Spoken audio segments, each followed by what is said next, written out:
C'est vrai que les combis, ça fait un peu schlag, hein. Ah, les combis, ça fait un peu Borat.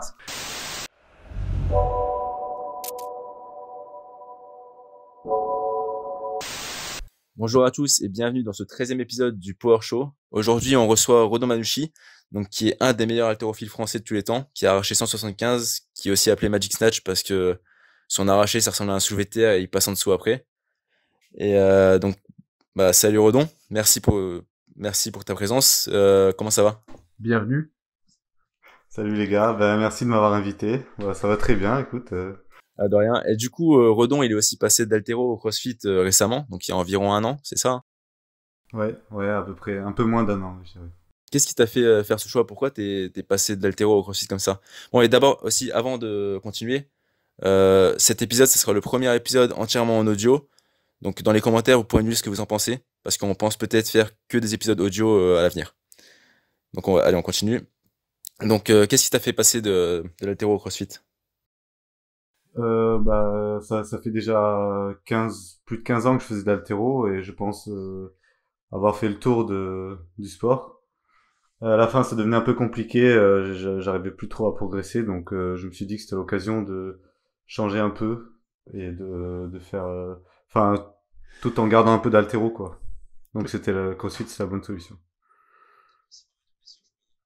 Ouais, j'étais tout le temps blessé. À la fin, ça devenait compliqué. Je courais derrière le temps, j'essayais de rattraper le temps perdu à chaque fois, donc je me blessais encore plus. Et voilà, c'était un cercle vicieux.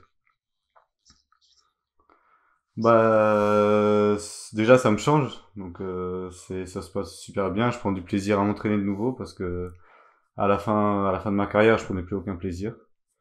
Donc pour commencer, et puis vu que je pars quand même de loin, je progresse tranquillement, donc c'est vraiment plaisant. Et pour donner un peu, ouais, du coup, je disais si c'est pour donner un petit peu de contexte, Redon, enfin, t'es toujours athlète de haut niveau, t'étais à l'INSEP, donc ta vie c'était l'entraînement, quoi. Parce que c'est pas, ce que tu dis, dans les marre de t'entraîner, t'arrivais plus à progresser. Faut savoir que Redon, il faisait tout ce qu'il fallait pour que ça rentre dans les clous, parce que tu t'entraînais une fois le matin, une fois l'après-midi, etc. Tu vivais à Exactement. l'INSEP, t'étais dans un cadre privilégié pour atteindre ce genre d'objectif, quoi.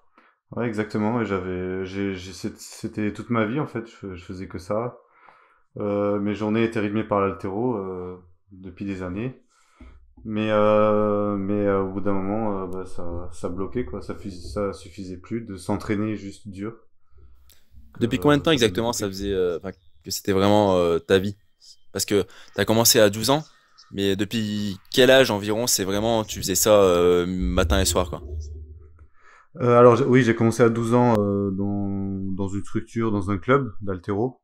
Ouais. Et j'en ai fait une fois par jour à peu près jusqu'à mes 19-20 ans. J'ai eu un moment de pause à mes 20 ans, j'ai arrêté quelques mois. Et à partir de mes 21 ans, quand je suis rentré à l'INSEP, je faisais que Là ça, c'était tout le temps. quasiment. Ouais, tout le temps, ouais. 2 fois par jour. Mais t'as commencé en Albanie, c'est ça? Ouais, j'ai commencé en Albanie, ouais. J'en ai fait 2 ans là-bas quand j'étais vraiment petit, quand j'en ai fait de 8 à 10. Et après, j'ai repris en France à l'âge de 13 ans. Et du coup là tu nous parlais de l'haltéro et maintenant que t'es passé au CrossFit, tu dis aussi que tu viens de très loin dans le CrossFit. Si je me rappelle bien, t'as commencé à courir il y a genre 6 mois et c'était la première fois que tu courais de ta vie. C'est ça? Ouais, ouais.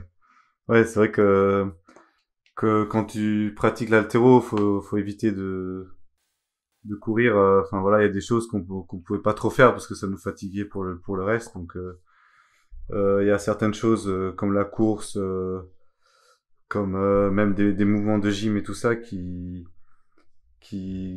que j'ai commencé vraiment à la fin de ma carrière quoi. Et dessus t'as bien évolué. Est-ce que t'as bien évolué dessus Ah oui sur ces oui oui choses-là? ouais carrément ouais, ouais carrément ouais carrément. Et tu sais aujourd'hui ce que ton niveau en CrossFit d'aujourd'hui représente à peu près sur la moyenne française? Ou t'en as aucune idée? J'ai pas vraiment d'idée parce que en fait, je pourrais peut-être avoir une meilleure idée quand il y aura les prochains Open. Ouais.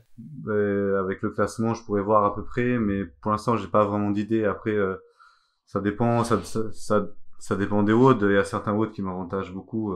Ouais, j'imagine que les trucs avec de l'haltéro ou du squat et c'est comme ça, t'es avantagé. Mais bon, il y en a certains autres, c'est compliqué. Donc, sur la moyenne, je saurais pas te dire. Mais je sais que je progresse. Ça, au moins, je le sais. Tu vas représenter l'Albanie au game du coup? Ah, peut-être. Hein. On va dire maintenant, on va dire à ceux qui regardent, Redon est se qualifié au Games l'année prochaine parce qu'il va s'inscrire aux Open en Albanie. Et en Albanie, il y a 3 personnes qui font les Open, donc il va au Games l'année prochaine. Voilà. Il fera une épreuve. Non. Il y avait une personne d'inscrite l'année dernière, mais il est fort. Hein. Donc c'est quelqu'un. Il a fait des super temps sur certains WOD des Open, donc ça va être compliqué. Hein. Si c'est des WOD entre guillemets de chat maigre, de personnes légers, ça, il va me battre. Donc ça dépend des WOD qu'il y aura. Ouais, ça dépend des WOD quand même. Ouais. Mais les Open, je sais pas, moi, je pense que tu sais. Il y a 2 Open maintenant. Est-ce que les 2 sont qualificatifs pour les Games ou c'est comment? Genre, si tu Non, gagnes il y a pas deux. Si, Non, il y a pas deux. il y a 2 Open maintenant. Il y a pas en octobre. Non, en fait, ils ont juste, enfin, peut-être que je me trompe, mais ils ont juste changé. Ils les ont décalés en octobre. Non, je crois qu'il y a 2 Open. Il y a un Open en octobre et un Open vers janvier-février. Ah, je pense pas. Non, il y en a qu'un Non, seul. il y en a qu'un, en Il y en a fait, qu'un ils seul ont juste décalé. Cette année, il y en a eu 2 parce qu'en fait, c'était l'année de c'est le transition. Ah, ok. Autant Ouais, pour moi. mais il y en a qu'un. Il y en a qu'un, en fait, ils font ça, je pense, en début de saison, entre guillemets, pour que après, les personnes puissent vraiment préparer les compètes. Ouais. Alors qu'avant, ils étaient obligés de préparer les Open c'était quand déjà avant les Open? C'était en avril, non? Mars-avril, je crois. Mars-avril, donc Je crois que c'était ils ça, ouais. perdaient beaucoup de temps. Et du coup, en CrossFit, t'as des objectifs, j'imagine, de compète, vu que je pense que t'as ça Ouais, dans ouais, dans le j'ai sang. des objectifs, ouais. De toute façon, je m'entraîne pour ça. Là, depuis presque 2 mois, j'ai commencé une vraie prog de CrossFit, donc c'est forcément une prog compétiteur. Tu peux dire laquelle, hein. T'inquiète, je peux Elite faire défiler à ton compétiteur. pote. Elite compétiteur de Antoine Tamy. Elite compétiteur. Antoine Tamy, c'est pas lui qui l'a fait la prog, mais il s'entraîne avec cette prog là, lui aussi. Ah, c'est pas lui qui l'a fait? Non, c'est pas lui qui l'a fait, non. Ah, je pensais. C'est quelqu'un, ça s'appelle Maxime, celui qui l'a fait. Mais c'est les deux, ils sont ensemble, en fait, sur la prog, c'est ça? Non, pas du tout. Antoine, Pas du c'est tout. un athlète de la prog. Non. Ah, ok. Donc depuis 2 mois, je fais cette prog là dans le but de progresser. Mais après, j'ai pas encore d'idée précise de compète. Faut voir ma progression, enfin la vitesse de ma progression, et puis après je serai plus clair sur des objectifs plus précis. Mais pour l'instant, c'est de progresser et de faire des petites compètes, et après de faire des compètes de plus en plus grosses. Non, je suis loin. Ouais, là, c'est les petites compètes, là. Ma prochaine, c'est les Body Fit qui seront à Bordeaux. Ouais. C'est que des compètes en équipe pour l'instant. Je fais pas encore d'indiv. Tu fais les West Coast aussi, non? Et celle d'après, ouais, c'est les West Coast, à Seignos.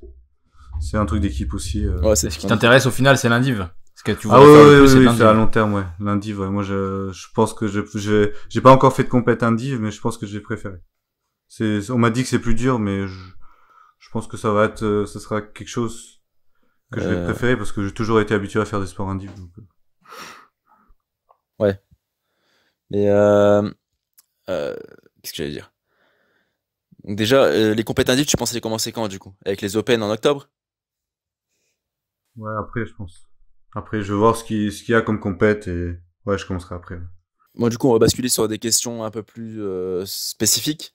Robin, je te laisse démarrer. On va peut-être parler de l'entraînement, la différence entre l'haltérophilie et le crossfit au niveau de l'entraînement. Ouais, d'accord. Bah oui, justement, alors comme tu disais, tu parlais de la course. Donc là, c'était surtout pour éviter les chocs articulaires, vu que l'haltéro, t'as énormément de chocs sur les genoux avec la chute, etc. Mais il y a aussi une différence en termes d'effort, de durée d'effort plus précisément. Oui. Bon, au CrossFit, t'es censé travailler sur les 3 filières énergétiques. En haltéro, tu restes quand même sur la première, sur des efforts très courts, très intenses. Mais au final, c'est quand même vachement plus cardio le CrossFit que l'haltéro. Du coup, est-ce que ça t'a posé problème au début? Parce que passer toute ta vie pour travailler une typologie de fibres, etc., et arriver sur ce type d'effort, c'était quoi tes difficultés? C'était quoi? Comment t'as approché le truc, en fait? Bah, c'est quoi ta stratégie? Alors, au début, c'est forcément, enfin, pour toute personne qui commence le CrossFit, c'est forcément compliqué. On se connaît pas encore assez, donc on sait pas se gérer. Et puis souvent, on se met trop dans le rouge. Donc c'est vraiment compliqué, surtout au niveau cardio et la résistance musculaire. Moi, c'est ce qui me posait le plus problème. Et puis petit à petit, tu t'habitues et puis tu transformes même un peu tes gestes parce que avant, moi, quand il y avait de l'haltéro dans les WOD de CrossFit, je faisais comme si je faisais de l'haltéro lourd, mais en fait, c'est pas trop les mêmes mouvements parce qu'il faut essayer de trouver des temps de relâchement, en fait, quand on fait du touch and go, par exemple, alors que moi, j'étais tout contracté tout le temps, donc je me fatiguais beaucoup plus vite sur ça. Et puis après voilà, c'est l'expérience. Je pense que le CrossFit c'est un sport d'expérience aussi, c'est que t'apprends à force de faire des WOD, tu te connais de plus en plus et puis tu gères mieux. Et du coup, l'haltérophilie que toi tu connais, elle est très différente de celle que t'as dû appréhender dans le CrossFit alors. C'est quoi la différence pour toi? Elle est pas très différente, mais il faut mettre de côté certains principes qu'on nous a appris parce qu'en fait ces principes-là ça marche quand c'est lourd. Quel principe par exemple? Bah tout le temps être le dos super cambré, fixé. Par exemple, quand tu fais de l'haltéro dans un WOD, faut respirer plus que si tu fais de l'haltéro avec peu de reps comme j'ai fait avant. Donc il y a certains principes comme ça et puis que j'ai dû changer moi-même en fait, personne qui m'a dit de les faire mais à force de pratiquer, voilà, j'ai compris qu'en fait il fallait changer quelques trucs mais il y a pas une énorme différence non plus, ça reste de l'haltéro. Et est-ce que tu as eu du mal à adapter tes gestes ou alors qui peut le plus peut le moins? Parce que je pense que les gestes que tu exécutes avant étaient techniquement beaucoup plus exigeants que ceux que tu fais maintenant. En fait, je dirais qui peut le plus peut le moins. Mais quand tu sais bien faire un geste, tu peux le faire vite et un peu moins bien. Alors que dans l'autre sens, ça marche pas forcément. De toute façon, l'état d'esprit pour moi en CrossFit, c'est ça, c'est d'avoir le geste parfait lors de la phase d'apprentissage, le maîtriser, et après c'est toi qui décides de le dégrader en fonction de ton état de fatigue, là où t'en es dans le WOD, etc.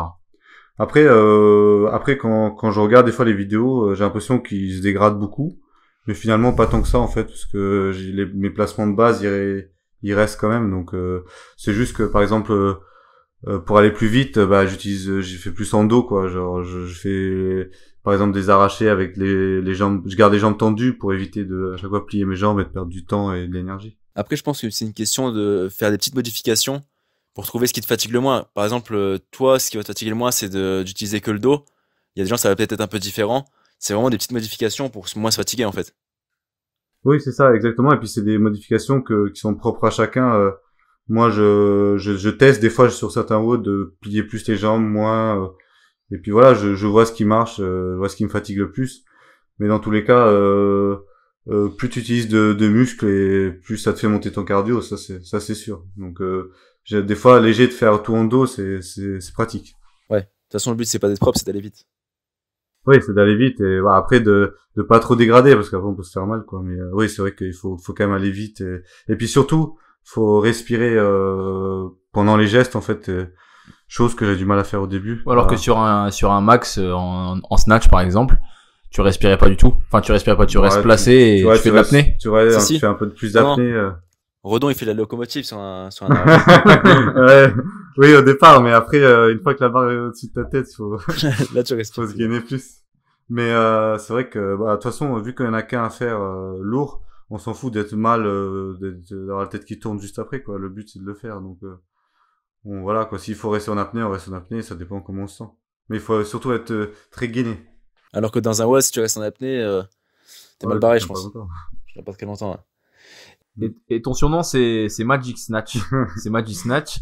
Ce qui veut dire du coup que t'es bon à l'arracher, mais en fait, ce qu'on m'a toujours dit de toi, c'est que t'es un très bon technicien. Ceux qui s'y connaissent en haltéro, pour avoir parlé déjà de ça avec Benjamin plusieurs fois et d'autres, disent que t'as un arraché qui est particulièrement beau.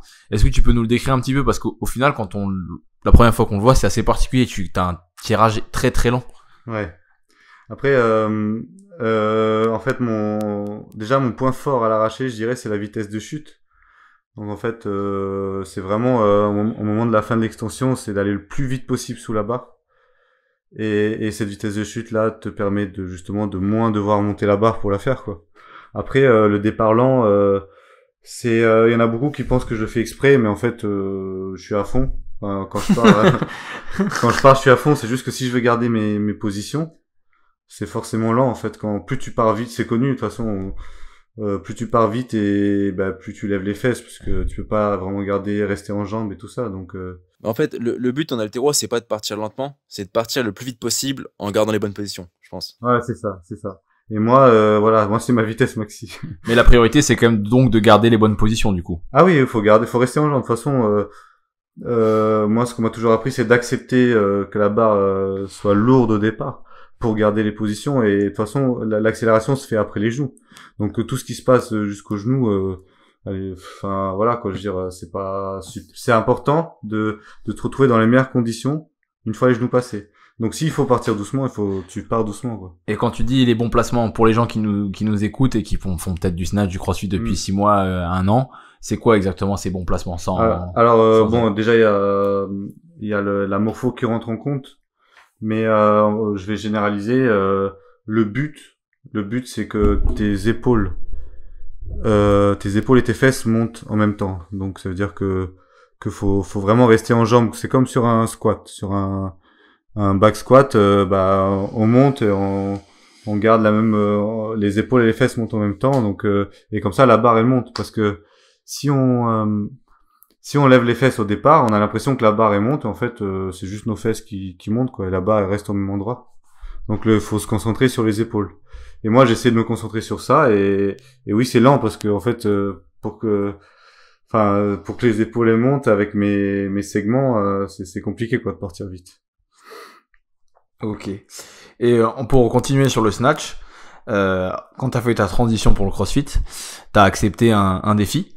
T'as remis ton titre de meilleur snatcher en jeu, bien sur un format un peu différent de ce que tu fais, parce que t'es le meilleur sur les max. Meilleur snatcher sans reps, c'est pas un meilleur snatcher. Hein. C'est un format très différent.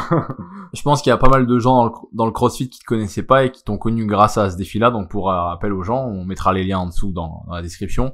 T'as fait un défi contre Willy Georges, donc le meilleur crossfitter français quand même. Ouais. Et le défi, tu peux nous redire ce que c'était ?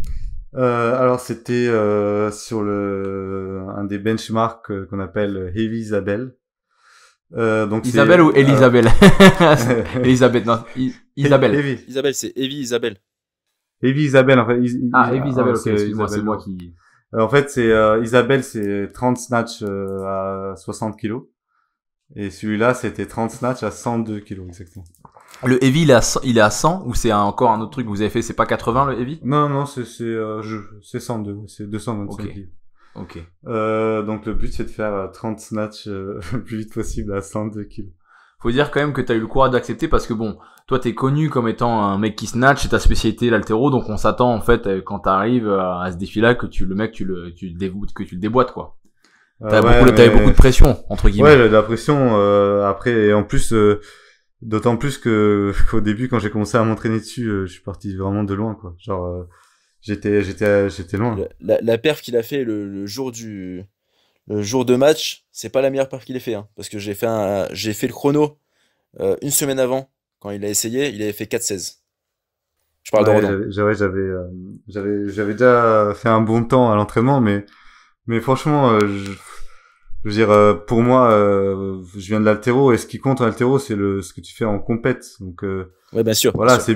c'est bien j'ai fait un bon temps à l'entraînement, mais si le jour J, tu le fais pas, ça sert à rien, en fait. Donc, c'est sûr. Après, pour moi, c'était juste un repère, mais ça n'a pas suffi pour faire le même en compète, parce que les conditions n'étaient pas... Et du coup, alors, qu'est-ce qui s'est passé un peu, tu peux nous raconter? En fait, alors généralement avec l'adrénaline et un peu le stress, parce que c'est un truc que j'avais pas l'habitude de faire. Enfin, les compètes d'haltéro, ça je connais, j'en fais depuis des années, mais ce genre de format-là, pas du tout. Donc j'avais un peu de stress. Et avec l'adrénaline, tu sens les barres plus légères, ça monte plus quoi. Alors tu sens pas la barre, et puis j'ai fait l'erreur de partir beaucoup trop vite.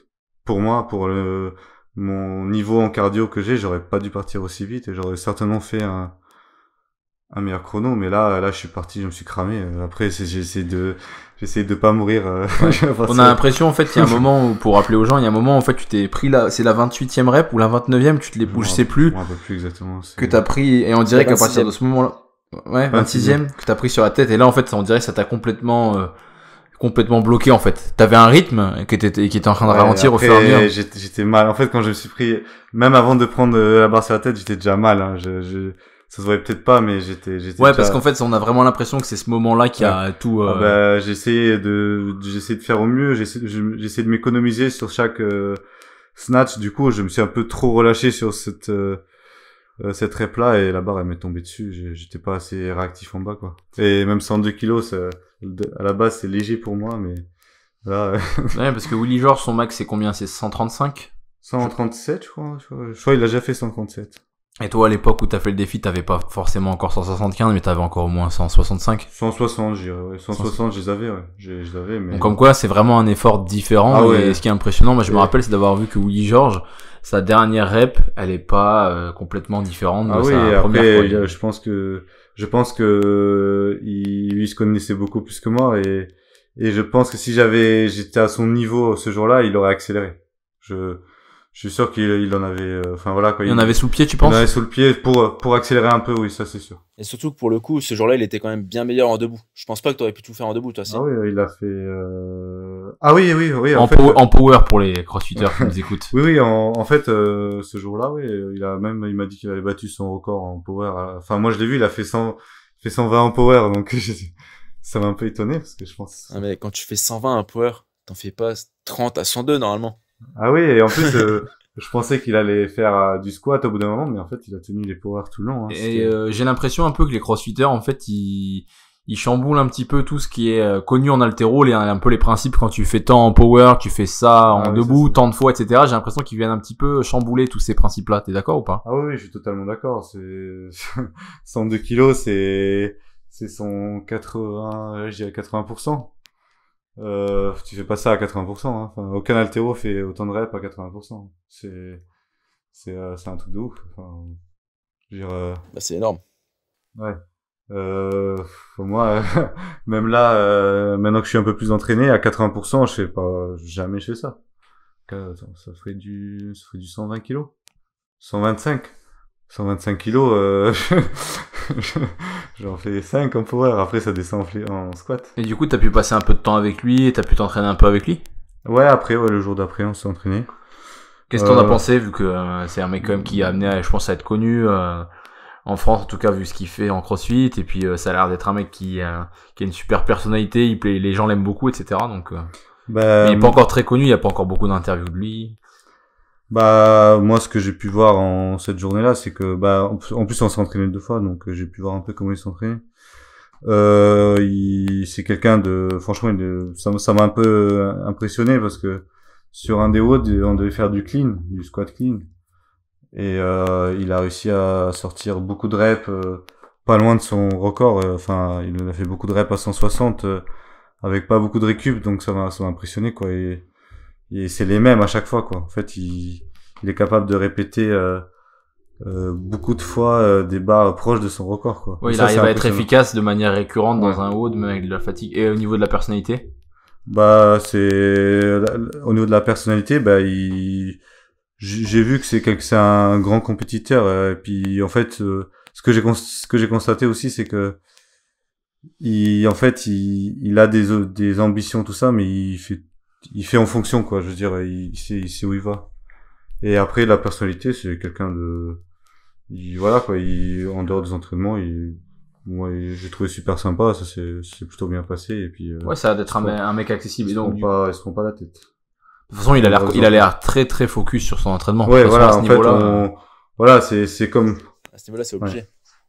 C'est comme tout. Moi, j'en ai croisé pas mal des sportifs dans ma vie et voilà.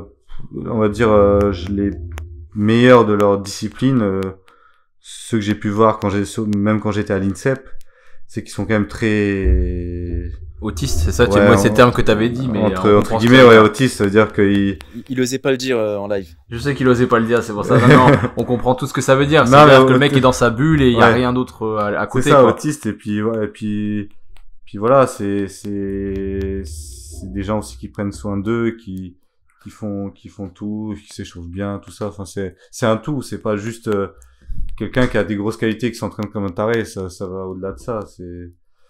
Voilà quoi. C'est le sommeil. Tu vois, je pense pas que ce soit quelqu'un qui sorte beaucoup. Enfin, en tout cas, moi, j'ai pas vu sortir.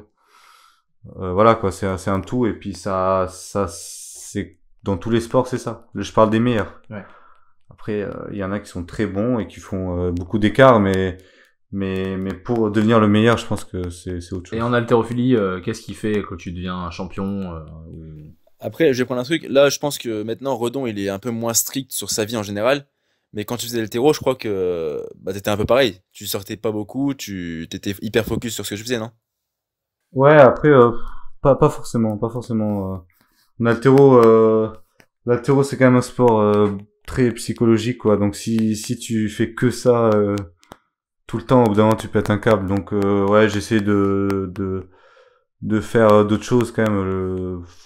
Enfin, je veux dire, des fois, je ressentais le besoin de sortir un peu tout ça pour décompresser. Alors que maintenant, je l'ai pas forcément, même si je profite parce que j'ai plus. Enfin voilà, c'est la fin de ma carrière. Ouais. Voilà quoi. T'as quel âge pour les gens? T'as 29 ans, c'est ça? 29.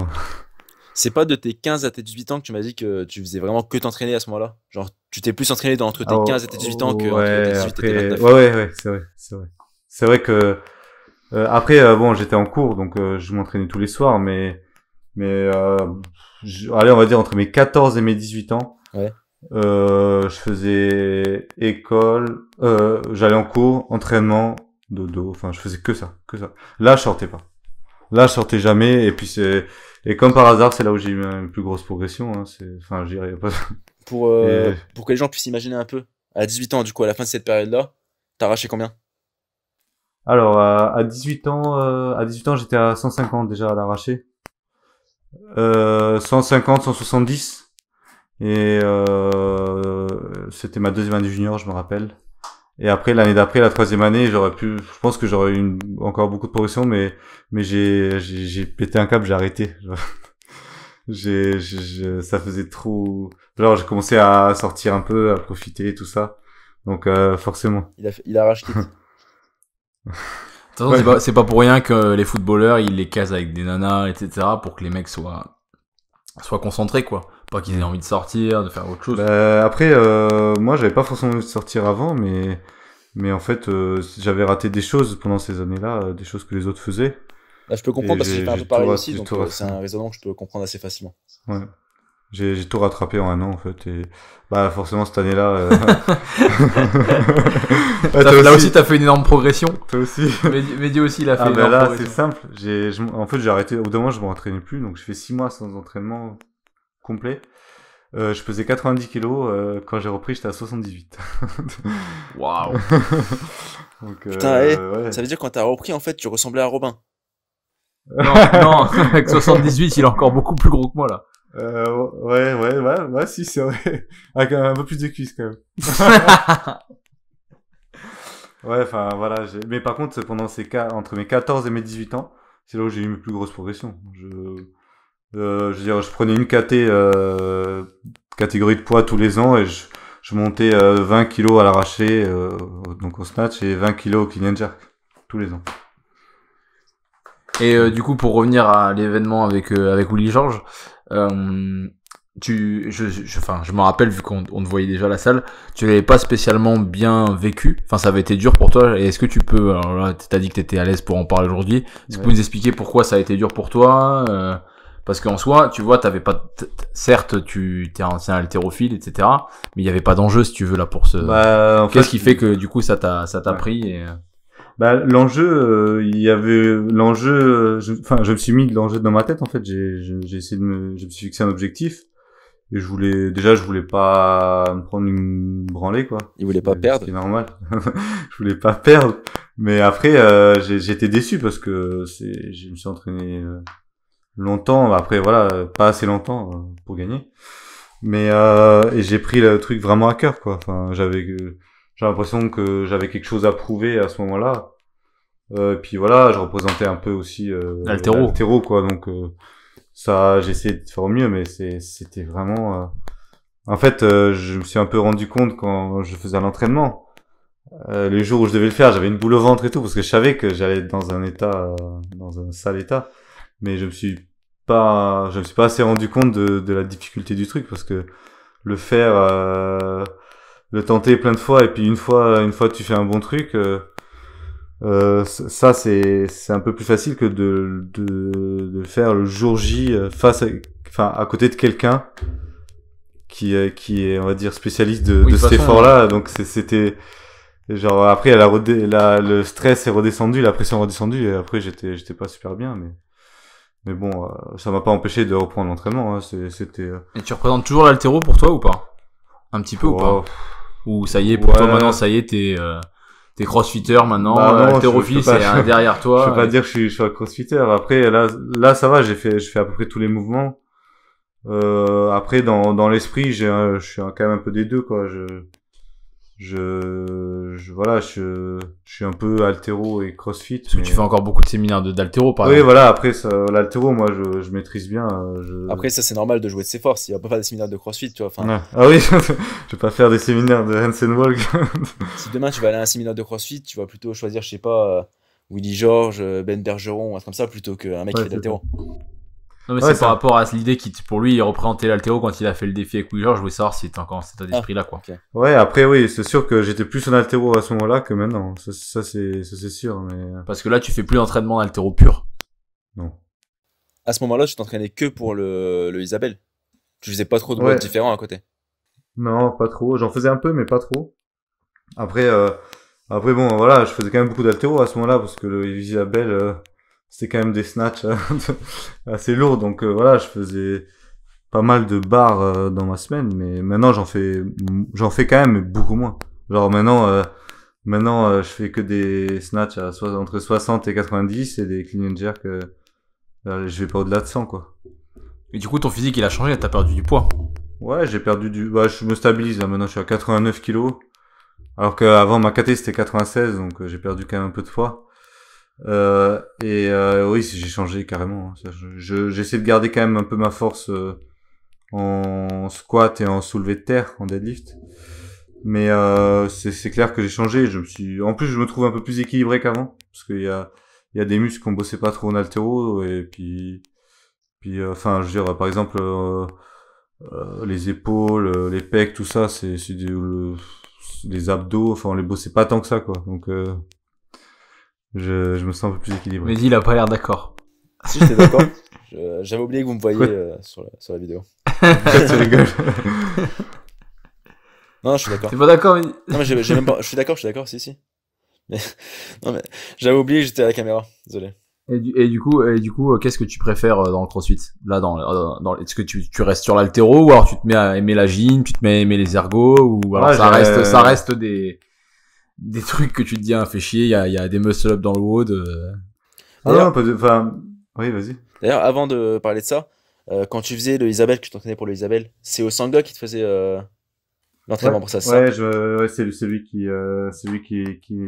qui m'entraînait à ce moment-là, qui m'a suivi pendant, je dirais, 3 4 mois. Et j'ai vachement progressé, hein, parce que faut quand même que je dise que première fois que j'ai testé, je l'ai fait à 80 kilos. Ouais. Le Isabelle, donc 20 kilos, 22 kilos de moins, et j'ai fait 4,30, un truc comme ça. Enfin, je veux dire, c'était...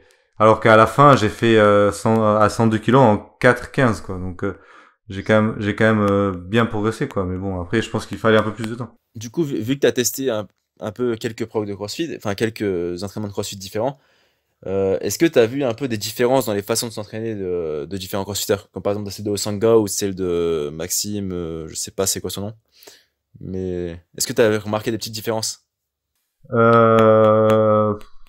Alors, en fait, le problème, c'est que je peux pas vraiment comparer parce que la prog que me faisait Stéphane, c'était vraiment un truc pour Isabelle, donc c'était pas vraiment une prog de CrossFit. Ouais. Mais il y avait quand même beaucoup de barres lourdes, quoi. Enfin, je veux dire, ça, maintenant, la prog que je fais, ça ressemble pas du tout à ça. Ouais, c'est Non, beaucoup on plus fait des beaucoup de trucs gym, longs, des trucs... Ouais, pas forcément long, mais entre des trucs entre 5 et 15 minutes, avec beaucoup d'intensité, où on change de mouvement, où on des émums, donc c'est un peu différent. Mais je commence vraiment à aimer cet effort-là, ça c'est Ouais. sûr. Bah, d'ailleurs, j'allais te poser une question du coup. Euh, Tu parlais de l'entraînement, tu parlais d'avoir la boule au ventre quand tu t'entraînais pour l'Isabelle, ça. Quelle différence tu as eu après un entraînement? Comment tu te sens? Comment tu te sentais à la fin d'un entraînement d'haltéro? Et comment tu te sens maintenant à la fin d'un entraînement de CrossFit? Est-ce qu'il y a eu des différences là-dessus? Et qu'est-ce qui a changé? Après, on basculera sur les racines de ton parcours. On va basculer sur autre chose Ok, après. ça marche. Alors, la différence, c'est que, enfin, l'haltéro, ça reste quand même beaucoup de nerveux. Enfin, je veux dire, tous les mouvements d'haltéro, je parle technique, on utilise tout le temps le nerveux parce qu'il faut être explosif, faut être rapide et tout ça. Il faut mettre beaucoup de jus. Donc, souvent quand je faisais des gros entraînements d'haltéro, j'avais du mal à dormir le soir parce que j'étais encore super réveillé. Et puis le nerveux, ça met beaucoup plus de temps à récupérer. Donc, j'étais pas forcément, on va dire, j'étais pas très apaisé quoi, après l'entraînement. Après, ouais, c'était pas tout le temps comme ça, mais souvent, ça m'arrivait. Alors que maintenant, avec le CrossFit, j'ai l'impression que c'est de la bonne fatigue. Enfin, c'est de la meilleure fatigue, quoi. Je dors mieux. Ouais, c'est pas le même type de fatigue. Je récupère plus Nerveusement, vite. t'es beaucoup moins fatigué. Non, rien à voir. Comment? Nerveusement, t'es beaucoup moins fatigué. Ah ouais, beaucoup moins fatigué. Je peux faire des activités après. J'ai pas un coup de barre permanent. Le fait que t'aies perdu du poids, ça doit aider aussi, hein, je pense. Ouais, ça aide aussi. Puis après, j'essaie de. Enfin voilà quoi, j'essaie aussi. Je pense que mon hygiène de vie elle est un peu. Enfin, je veux dire, ce que je mange un peu mieux qu'avant. Donc ça doit jouer aussi, mais c'est surtout que des barres lourdes maintenant j'en fais une fois par semaine. Une fois par semaine c'est bon, ça me suffit et ça me fatigue. Enfin je veux dire, je pourrais plus faire comme avant autant d'haltéro et faire des WOD à côté, c'est pas possible. Pourtant, on pourrait croire qu'avec la fréquence d'entraînement du CrossFit, tu sais, il y en a qui s'entraînent 3 fois par jour, avec un WOD de cardio à un moment, de la gym à un autre, et puis un WOD à un metcon avec de l'haltéro, des machins. On pourrait penser que tu serais plus fatigué, quoi. Moi, c'est ce que j'aurais cru. Non, pas. Enfin, moi, des fois, je fais ça. Et en fait, ça n'a rien à voir. Ça n'a rien à voir parce que, sauf si c'est des WOD ou c'est des snatchs à 90% de ton maxi. Oui, d'accord. Mais je veux dire, tant que ça reste du barbell cycling assez léger.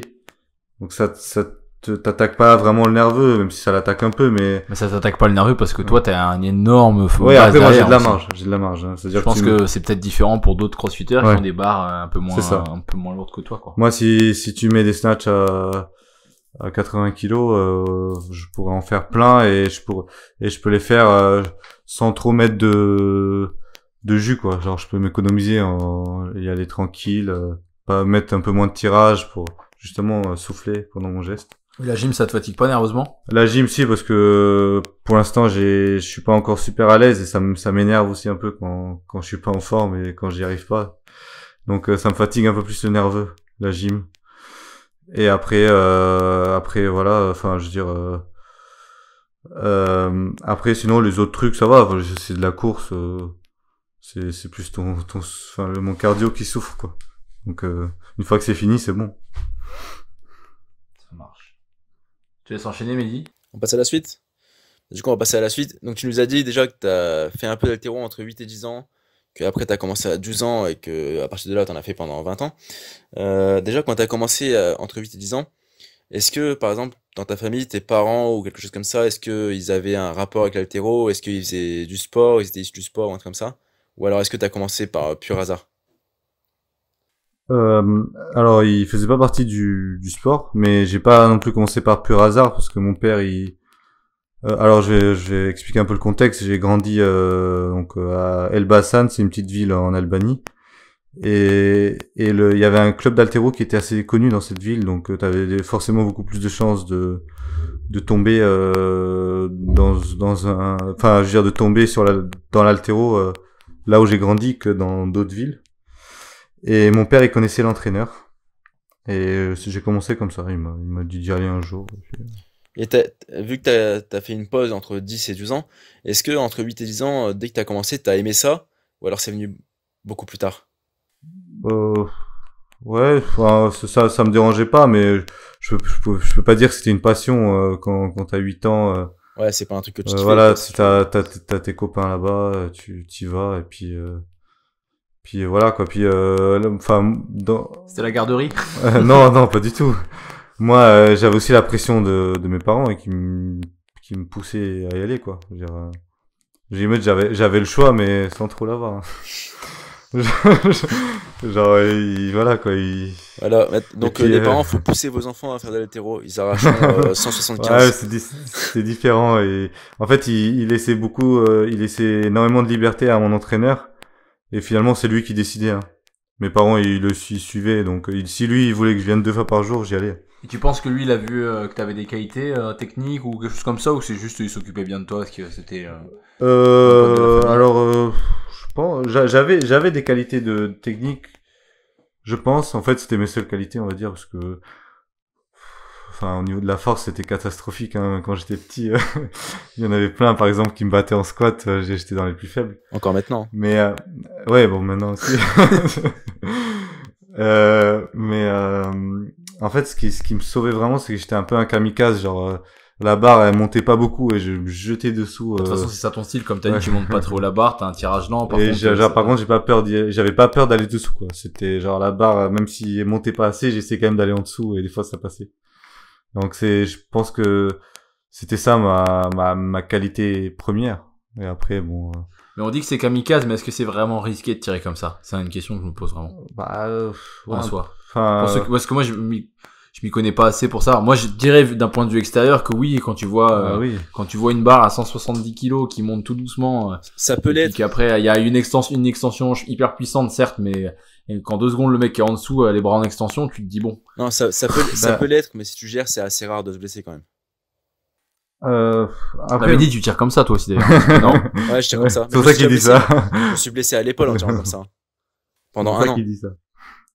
En fait, je veux dire la vérité, moi je pense que c'est un peu risqué quand même.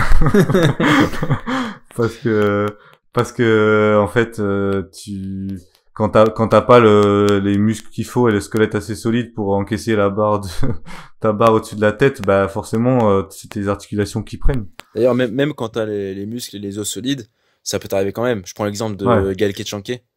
Je pense qu'elle a les muscles suffisants pour ce qu'elle arrache et pourtant elle s'est Après elle démontée C'est c'est différent. accumulé, non? Après elle c'est différent parce que elle a des grosses qualités physiques, on va dire, et musculaires. Ouais. Par contre, c'est techniquement où elle est un peu en dessous de ses qualités physiques. Donc, des fois, la barre, elle part un peu devant, et donc elle saute en avant pour la rattraper. Et ça, pareil, il y a des chocs, déjà il y a des chocs vraiment violents. Elle s'est fait une luxation du coude, je crois. Ok. C'est assez violent. C'est assez moche. Bon, on mettra pas le lien dans la description du coup. Ah, si on peut le mettre. Je le mettrai en vidéo. Si vous voulez. Ah bah oui, au lieu de mettre la vidéo du podcast, tu mets la vidéo Je le mets en boucle pendant 1h30. Non mais bon bah bref, du coup, là on a parlé de tes débuts et du coup après t'as recommencé l'haltéro quand t'es arrivé en France. T'es arrivé à quel âge en France déjà? Je suis arrivé en France à l'âge de 12 ans. Ok, et t'as commencé direct à 12 ans. Et, quand t'as commencé, t'as commencé dans quel club? Les Girondins de Bordeaux. Ok, et du coup tu t'es entraîné là-bas pendant longtemps. À partir de quel âge ça a commencé à vraiment devenir sérieux, genre vraiment c'est toi qui avais envie d'être à fond quoi? Parce qu'après, avant, c'est un sport classique comme n'importe quel gosse fait, mais après, à quel moment ça devient sérieux? Bah moi ça a pas mis beaucoup de temps au final parce que au bout de 6 mois d'entraînement, j'ai fait champion de France minime. J'étais voilà, ça m'a grave motivé pour continuer quoi et progresser et puis voilà, je me suis pris au jeu quoi. Finalement c'est de toute façon quand tu progresses, tu kiffes forcément, je veux dire je me sentais en forme, je progressais, je commençais à devenir de plus en plus fort par rapport aux autres, donc forcément c'est motivant. Et ça, ouais, j'ai mis, on va dire, ça a mis 6 mois. De toute façon, je sais plus c'est dans quel livre que j'avais lu ça, mais ah si, c'est dans L'Art d'apprendre, je crois. Mais en gros, quand t'es mauvais à quelque chose, en général, t'aimes pas. Quand tu deviens bon à quelque chose, même si t'aimes pas à la base, à partir du moment où t'es bon dans cette chose, tu commences à aimer. C'est automatique en fait, parce que quand t'es bon dans quelque chose, t'aimes forcément ça. Oui, après, c'est sûr que quand t'es mauvais et que tu te fais battre tout le temps, enfin, c'est pas très plaisant, quoi. Un crossfitter là, par exemple, qui est bon en cardio, mais qui arrache 70, bah, je pense qu'il aime pas l'haltéro. Mais c'est parce qu'il est mauvais. S'il a arraché 120, il aimerait bien. Oui, c'est vrai. C'est vrai que ça doit jouer, hein, le niveau. Après, je pense aussi que les personnes qui raisonnent comme ça, Ouais. c'est pas les plus passionnés de la discipline. Et moi, je me considère pas vraiment comme un des plus passionnés de l'haltéro parce que au final, maintenant que j'ai l'occasion de faire autre chose, je le fais. Et l'haltéro, ça me manque pas plus que ça. Je pense ça que me- c'est plus les compétiteurs dans l'âme qui réfléchissent comme ça. Ouais, enfin, je veux dire, moi, faire de l'haltéro, je me rends compte maintenant que faire de l'haltéro pour faire de l'haltéro, ça m'intéresse pas plus que ça, en fait. Je Ouais. pense que si un jour je refais que de l'haltéro, c'est pour refaire des compètes. Mais Ouais. je me vois pas faire du haltéro pour faire des snatchs dans ma salle, quoi. D'accord, ouais. Tu t'en fous d'être un champion d'entraînement. Toi, ce qui t'intéresse, c'est Ouais, mais pas forcément champion, mais même faire des snatchs, c'est bien. Mais quand ça a un but précis, quoi. Mais je fais pas ça pour garder la forme, quoi. Mais du coup, le CrossFit, ça rentre pareil, c'est dans cette catégorie-là ou t'as un regard un peu différent? Bon, le CrossFit, pour l'instant, tant que je progresse, j'ai un regard différent. Et puis c'est des choses que j'ai pas pu faire quand j'étais petit, donc je suis content. Il y a de la course, des mouvements de gym. Bien sûr que c'est dans cette catégorie-là. Là, il est en train de mentir pour faire bonne figure. Ouais, on va voir. Ouais, Bah, peut-être. tu t'entraînes quand même hyper sérieusement. Tu t'entraînes. Ah ouais, Ta vie, elle tourne encore autour de l'entraînement. ouais, mais je pense que ça sera toujours le cas parce que je me vois pas, je me vois pas faire ne pas m'entraîner, quoi. Je veux dire, je me lève le matin. Oui, non, Le mais premier truc que je me dis, c'est qu'est-ce que je vais faire. on est tous un peu comme ça. On aime tous Ouais. s'entraîner. De toute façon, qu'on soit gérant de boxe ou athlète ou coach, ce qui rassemble un peu, c'est qu'on aime s'entraîner, c'est qu'on aime le sport. Mais toi, tu le fais quand même à un autre niveau que beaucoup quand même. Ouais, c'est vrai, c'est vrai. C'est vrai. Après, en ce moment, j'ai un peu le temps, donc. Tu t'entraînes combien? 2 fois par jour minimum? Ouais, 2 fois, ouais, 2 fois. Et maintenant, j'essaie de limiter un peu parce que c'est vrai qu'à un moment, je venais même 3 fois. Et là, j'essaie de faire en une fois et de me reposer le reste du temps parce que Ah bah, sur le repos, au Voilà. final, ça peut progresser aussi. ouais, c'est. Mais ce du que coup, je c'est quoi rencontre. ton objectif au fond derrière tout ça? Bah alors l'objectif, mon objectif, c'est déjà de faire des compètes, ça c'est sûr. Non, dis Mais le, après, dis le vrai objectif. Le vrai objectif final. On ah, sait, tu parles des games. on sait ce que tu vas dire. Bah oui, bien sûr, tu vas dire ça. Ben en fait, ils ont changé le règlement il y a pas longtemps, donc avant j'y pensais pas. Mais maintenant, T'y as jamais euh, pensé avant qu'ils changent le règlement? bah non, c'est impossible. Enfin, non, c'est pas. Ça Si, demande du temps, c'est ça un demande peu- du temps. En fait, ça aurait demandé beaucoup trop de temps. Et puis, je sais pas, en fait, je me connais pas assez encore. Ça se trouve, j'aurais eu une grosse progression. Et puis, dans 2 ans plus tard, j'aurais été dans le top 10 français. Et je me suis dit, ah, pourquoi pas Ouais. aller plus loin. Mais là, je suis loin encore. Donc, j'y pensais pas. T'as peur de trop rêver? T'as peur de Ouais, trop bah là, t'enflammer? ouais, bah là, là, ce serait clairement m'enflammer. Hein. S'il y avait pas eu le nouveau règlement, là, où il faut être le meilleur de ton pays et moi, voilà, j'ai 2 nationalités. Donc, ça m'arrange beaucoup quand même. Sachant que oui, bah oui, parce que la France, c'est un peu plus. Ouais, mais la il y a un peu France, plus c'est de monde. c'est chaud. C'est chaud de ouf. Par contre, voilà, j'y pense. Et puis, je me dis, ça fait une expérience. Bien sûr, je pense qu'aller aux Games, même si tu vas pour une épreuve, c'est quand même une expérience de ouf. Ah oui, oui, bah oui, je me fais pas d'illusions, hein. Même si j'y vais, j'irai pas jusqu'à la fin. Après, on sait pas, hein. Imagine t'y vas, et comme par hasard, cette année-là, le premier WOD, c'est un leader au snatch. Ouais, mais oui, mais je vais gagner un peu de temps, mais je vais quand même sortir au bout d'un moment. Parce que, même si tu fais premier sur un WOD, après, si tu finis, dernier sur les autres, Ah bah oui, bien sûr. ouais, c'est compliqué. Donc ouais, donc là, clairement, ton objectif, c'est les Open d'octobre. Ouais, les Open, et puis Faire, je faire me- les papiers pour te qualifier potentiellement et représenter l'Albanie. Puis je me dis que si ça passe pas cette année, l'année prochaine, j'aurai un peu plus de certitude pour y aller parce que je serai plus fort. Donc je mets pas de pression de temps parce que là c'est quand même ça va vite arriver quand même. Ah bah oui, Et je c'est suis dans pas 3 mois. du tout prêt. Et du coup, là, tu suis une prog, mais tu t'entraînes spécifiquement pour ça, un peu, ou tu te laisses porter par ta prog, Non, et puis le jour mais où de toute ce façon sera la l'Open. prog elle est faite pour arriver normalement bien aux Open donc voilà je dirais il y a pas besoin de faire spécifiquement. Après, c'est sûr que si je me qualifie, il y aura du travail, il y aura un entraînement spécifique. Par contre, on va pas trop s'étendre sur ça parce qu'on en a déjà parlé. Et là, on était sur le parcours en altéro, quand même. Donc, Ok. non, mais du coup, pour la suite de ton parcours en altéro, euh, après, donc t'as commencé à vraiment aimer ça. Le, le, l'étape logique après, c'est quand t'es rentré à l'INSEP. Tu es rentré à Ouais. quel âge? Tu es rentré vers 21, 22 ans, non? 21 ans, ouais. 21 ans. Et toi qui as fait l'INSEP et que maintenant tu fais un sport, donc le CrossFit, c'est deux sports vraiment différents parce que c'est un sport qui est fédéral, qui est vachement encadré plus par l'État, et l'autre qui est un sport complètement privé. Ouais. Euh, L'INSEP, comment c'était? Et quelle différence tu vois entre l'INSEP et entre les crossfitters de haut niveau que tu as pu voir s'entraîner vu que tu en as rencontré plusieurs? C'est quoi, comment ça, le fonctionnement, comment il change entre les deux? Bah après, enfin l'INSEP, oui, donc c'est financé par l'État, donc enfin la Fédé, donc l'État. Les conditions d'entraînement sont quand même optimales pour perfer parce que t'as que ça à faire. Hein. Tu te J'imagine, hein. lèves, tu manges, tu t'entraînes, Je pense même tu qu'elles sont dors. je pense même qu'elles sont plus optimales que chez les crossfitters. Bah oui, mais après si les consulteurs avaient l'INSEP, ils seraient plus forts, hein, je pense. Oui, bah oui, clairement. Parce que enfin je veux dire, t'as tout qui est englobé, que ce soit le côté entraînement, récupération, nutrition, enfin il y a tout qui est au même endroit en fait et tu t'occupes de rien et c'est quand même un plus, un énorme plus pour la perf. Après et nous on avait justement donc on avait ces privilèges là. Après pour les crossfitters donc on va dire ceux qui sont forts, bah ils font les choses eux-mêmes donc ce cadre-là ils se le créent eux-mêmes. C'est un peu plus compliqué quand même parce Il y a que plus d'autodiscipline qui rentre en compte. voilà, beaucoup plus. Hein. Nous, enfin moi, à cette époque-là, j'étais un peu un branleur. Franchement, je veux dire, là, t'as aucune autonomie. Tu te laisses porter et puis tu t'as juste à t'entraîner quoi. Je pense qu'en fait, l'INSEP, t'as un cadre extérieur qui est plus strict, alors que le CrossFit, tu dois vraiment être autodiscipliné parce que bah il y a Ouais, personne pour.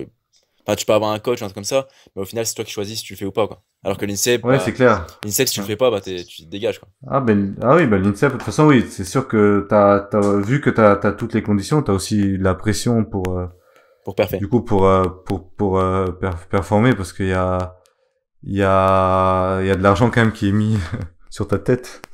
Ça c'est pas donné l'INSEP. Et du coup t'as un peu plus de pression, mais après bon, je veux dire t'as rien à faire. Hein. Même quand tu fais quand t'es en équipe de France et que tu fais les compètes internationales, ben en fait toi t'arrives jour au J à l'aéroport, ton billet il est déjà pris, on T'as te rien à donne le faire. billet et puis voilà. Ouais. L'hôtel est déjà réservé, les accréditations sont, enfin je veux dire t'as rien à faire. Alors que je pense que quand tu fais des compètes de CrossFit, enfin moi j'en ai fait des petites compètes là et il faut aller s'inscrire, faut payer.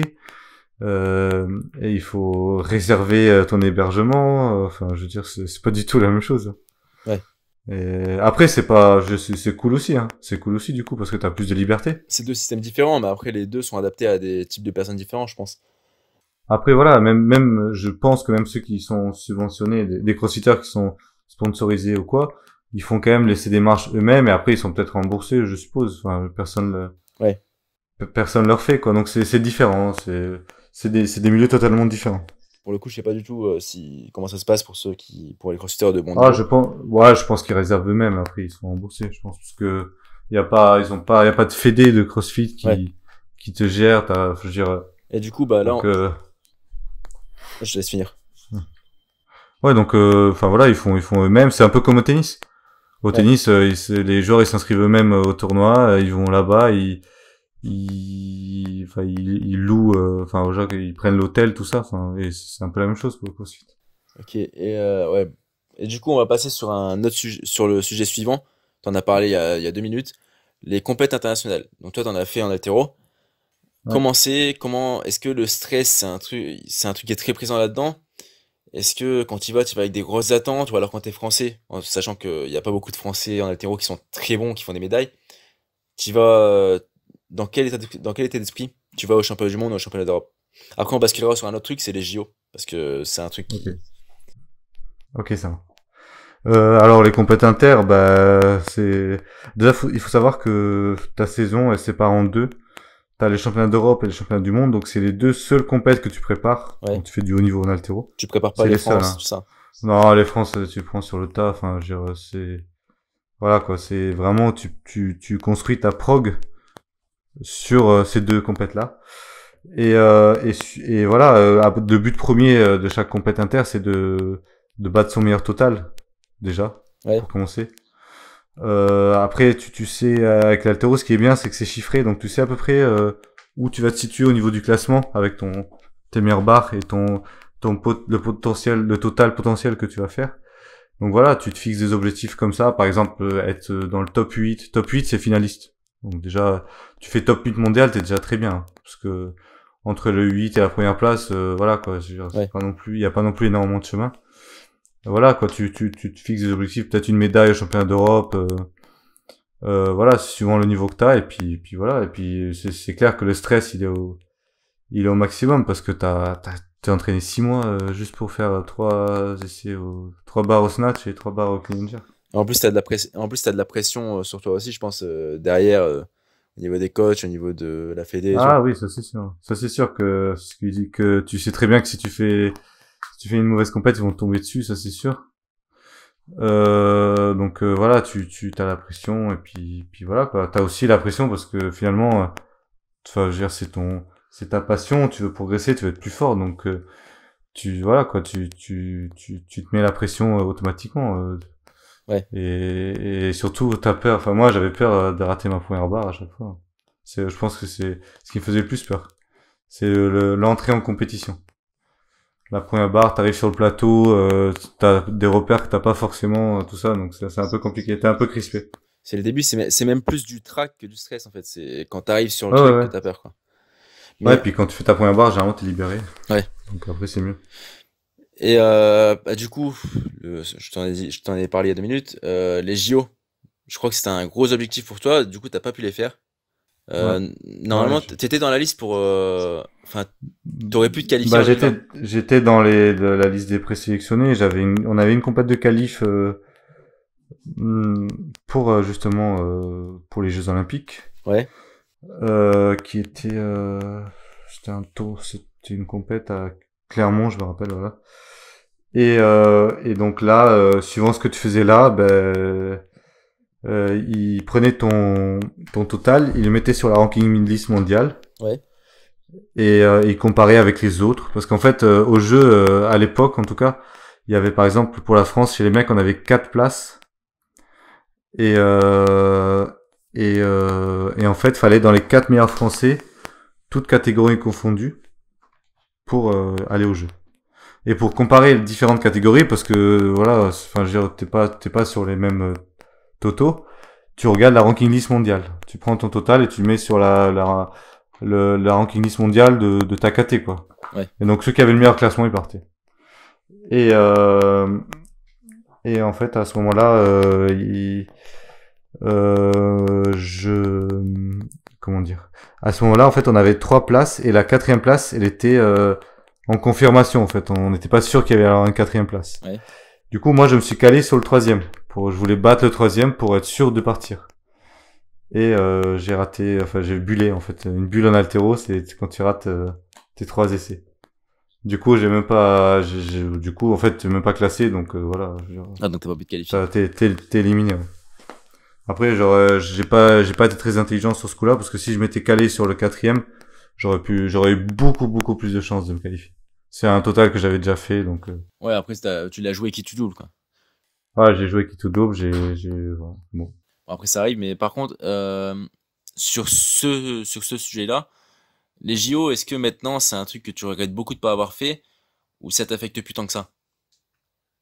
Franchement, là, ça va. Là, j'aurais aimé les faire, mais après, en fait, c'est quand même une prépa, parce que une fois qualifié, t'as encore 4-5 mois d'entraînement intensif pour arriver au jeu. Bah, j'imagine que c'est la prépa la plus intense que tu fasses. Ouais, c'est intense, et moi, en plus, à ce moment-là, j'avais un peu de douleur, donc j'allais forcément chier ces 4 mois, ces 4-5 mois. Ouais. Donc je me suis dit ouais, ça aurait pas été forcément une super expérience, parce que je me serais mis une pression de ouf. On m'aurait mis une pression de ouf. J'aurais eu mal tous les jours, donc sur ça, je regrette pas trop. Après, c'est quand même une expérience, quoi, d'avoir fait les Jeux Olympiques. Voilà, c'est quelque chose quand même qui est pas donné à tout le monde. Donc Ouais, bien sûr. ouais, je regrette un peu sur ça. Bien sûr. Après, c'est pas fini. Hein. Et tu dis Il y a les que Jeux 2024. Hein. comment t'as dit quoi? Il y a les Jeux 2024. Ah. Mais il va faire les c'est Jeux à Paris, on 2024 aura ensuite. toutes les places. Et Les Jeux 2024, c'est à Paris. C'est vrai que c'est à Paris, ouais. Mais et tu dis que maintenant ça va. Mais ça veut dire qu'il y a un moment au début, genre si t'as vraiment mis mal, tu le regrettais vraiment. Ah oui, j'étais pas bien. Hein. Ça a mis quelques mois, j'étais pas bien. J'étais vraiment déçu d'avoir raté ça. Hein. Enfin, ouais, j'ai eu une petite période Ouais, après de dépression. après au final au fur et à mesure tu relativises et tu vois qu'il y a d'autres choses qui peuvent être Ouais, mieux et c'est que ça clair. tu répètes pas bien. Mais en fait, depuis que je suis sorti, surtout du milieu de l'haltéro, je vois qu'en fait, la vie, il y a d'autres choses à faire et que la vie, elle s'arrête pas là. Et surtout, je me rends compte qu'en fait, les gens, ils en ont rien à cirer. Que tu sois un En hétéro de haut fait, niveau. que tu sois un haltéro de haut niveau, Ah, que tu carrément. fasses les jeux, que donc en fait, voilà, j'essaie de Mais en vérité, ça profiter c'est au jour pour le jour. quasiment Et... n'importe quel sport, hein. Même si t'es un crossfitter de Ouais, haut non, mais niveau, ce que je veux dire, c'est que toi, tu t'es vachement centré sur toi-même quand dans le haut niveau, parce que tu ouais. crois que les gens, ils sont tous là à regarder ce que tu fais, que ce que tu vas faire. Il y en a, t'as l'impression qu'il y en a, ils veulent que tu rates, il y en a, ils veulent que tu réussisses. Enfin, Ouais, alors qu'au ça, fond, ça devient un peu compliqué. Alors que franchement, je veux dire, chacun a sa vie. Après, je fais les jeux, c'est bien pour toi, mais voilà, quoi. Je veux dire, bah, le truc c'est qu'il y a beaucoup de gens qui ont fait les jeux et au final, quelques années plus tard, tu vois, ils sont plus rien. C'est pas un truc ah oui, oui. ça te met pas sur un pédestal en fait. Ah oui, non, pas du tout. Les jeux, c'est pour toi. Hein. Enfin, moi, je l'ai C'est ça. compris assez tard, mais les jeux, si il faut les faire, c'est pour toi, en fait. Bah surtout dans un sport comme l'haltéro en Ouais. France, quoi. Ouais, voilà, l'haltéro. Enfin, je veux dire, moi, des gens qui ont fait les jeux, il y en a pas mal, et je veux dire, ça, tu vois, au bout d'un moment, ça passe, on oublie, hein. Enfin, je veux dire, les gens qui ont fait les jeux, sauf si t'as fait une médaille, ça reste un peu dans la mémoire. Ouais. Surtout en haltéro, parce qu'il y en a pas beaucoup. C'est sûr qu'il y en a pas beaucoup. Mais, mais, mais Faut qu'on change de pharmacie, les mecs. Appelez Grigory Rodchenkov. Ah oui, ça c'est sûr. C'est sûr qu'il y a des pays qui ont pas le même suivi que nous. Ah, mais c'est sûr, c'est sûr. Mais là, il y a un truc que tu as dit qui était intéressant. Et d'ailleurs, en plus, c'est bien parce que ça me fait basculer sur la dernière partie de l'épisode. Tu as dit que cet échec, ça t'a fait voir qu'il y avait d'autres choses que l'haltéro dans la vie. Et en gros, moi, j'ai envie qu'on parle un peu de tes projets futurs, sportifs et extrasportifs. Je vais laisser Robin commencer là-dessus pour qu'on change un peu parce qu'il a pas beaucoup parlé là. Ah, je me suis mis en retrait. Parce que là, la logistique, pour ceux qui nous écoutent, elle est particulière, là. Avec Ah ouais. Rodon, on est à deux dans ma chambre, derrière un micro. Mehdi, il est chez lui. Et on a quand même voulu vous faire un épisode, donc on essaie de discipliner sur les temps de parole pour pas que ça vous fasse Ouais, d'ailleurs, reste un près truc du trop micro, dégueu. s'il te plaît. Je suis prêt du micro. Oui, chef. Je t'ai engueulé. Non, mais c'est justement, tu dis, comme a dit Mehdi, t'as dit qu'il y avait d'autres choses. C'est quoi maintenant ce qui compte pour toi en dehors de l'entraînement? C'est quoi les... Comment tu vois l'avenir? Comment tu te vois? C'est un peu loin, mais comment tu te vois dans 5-10 ans? Est-ce qu'il y a des choses vers lesquelles tu veux tendre, autre que le sport? Euh, franchement, je pense que je vais quand même rester dans le sport. Enfin, je dirais pas forcément pour m'entraîner, mais pour coacher, quoi. Je pense que c'est ce que je vais faire plus tard. Tu te vois coacher parce qu'il y a beaucoup d'athlètes qui disent, moi, je veux coacher, c'est pas mon truc, quoi. Ah, moi, coacher, j'aime bien. J'aime bien. Après, j'ai des préférences. Par exemple, j'aime bien former. J'aimerais bien plus tard former des gens en haltéro. Ça, c'est vraiment plaisant pour moi. Qu'est-ce que tu dis? Enfin, Bah, des qu'est-ce gens que tu entends qui par partent former? de zéro, quoi. D'accord. Des gens Donc qui pour toi, partent- former, c'est quand tu prends quelqu'un du début. Ouais, du début, ouais. Puis, si de préférence que si cette personne-là est jeune et qu'elle ait du potentiel. C'est ça, ouais, ce que Après, j'allais dire. En fait, Comment tu te vois pas dans le coaching pur, tu te vois plutôt dans la prépa Si, physique. je vais faire. T'as envie de coacher des gens qui peuvent avoir du potentiel, plutôt.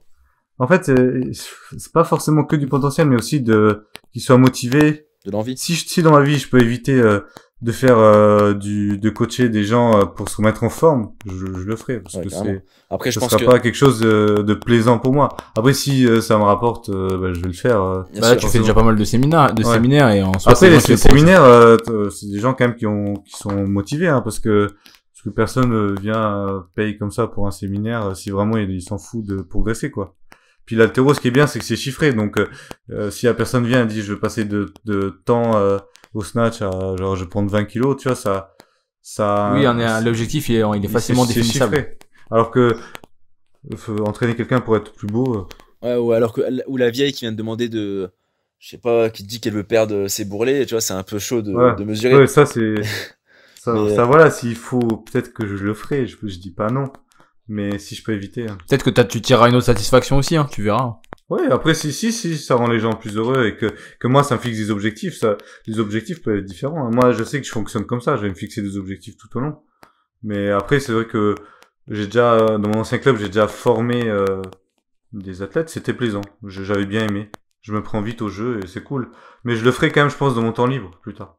Même si, voilà, je le ferai. Après, je pense que là, actuellement, déjà, tu as toutes les clés pour pouvoir aller dans la direction que tu veux, c'est-à-dire coacher des gens qui ont envie de faire de l'haltéro et qui ont envie de faire un truc Ouais.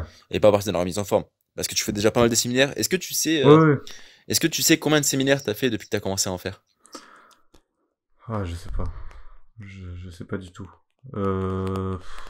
Plus 20-30 que 5, hein, par contre. Oui. Ouais, je sais pas, plus de 10, je dirais, mais j'ai pas compté. J'ai pas compté, mais ouais, mais ça va continuer en plus. Ouais, surtout Enfin, qu'en je- plus, là, récemment, t'en as fait deux avec Jessica Vetter, c'est ça? Qui Ouais, elle faisait la gym et tout maintenant, l'haltéro. on a fait un format gym haltéro qui est pas trop mal. Donc tu commences à avoir une petite place dans le milieu du CrossFit pur.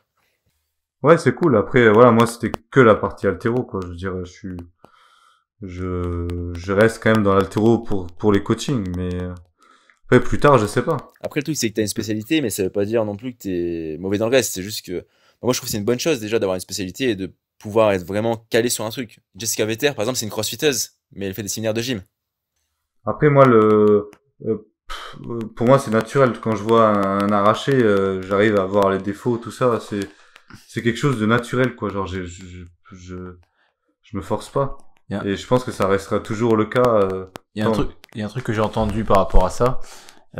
C'est Jordan Peterson, un psychothérapeute que j'aime bien. Il dit si tu veux apprendre quelque chose genre sur un sujet, il faut que tu en connaisses 10 fois plus que le speech que tu vas faire. Et je pense qu'en fait ça s'applique bien pour toi pour l'haltéro en fait, parce que ce que tu donnes dans un séminaire, parce que t'as le temps de couvrir en 6 heures, en fait toi t'en as des rayons et des rayons, ça pourrait être, et ça c'est important je pense pour avoir de la qualité. Ouais, et puis après faut avoir un gros foncier, un gros backup de connaissances derrière. Puis l'haltéro, enfin, moi je fonctionne pas mal aussi au feeling sur l'entraînement.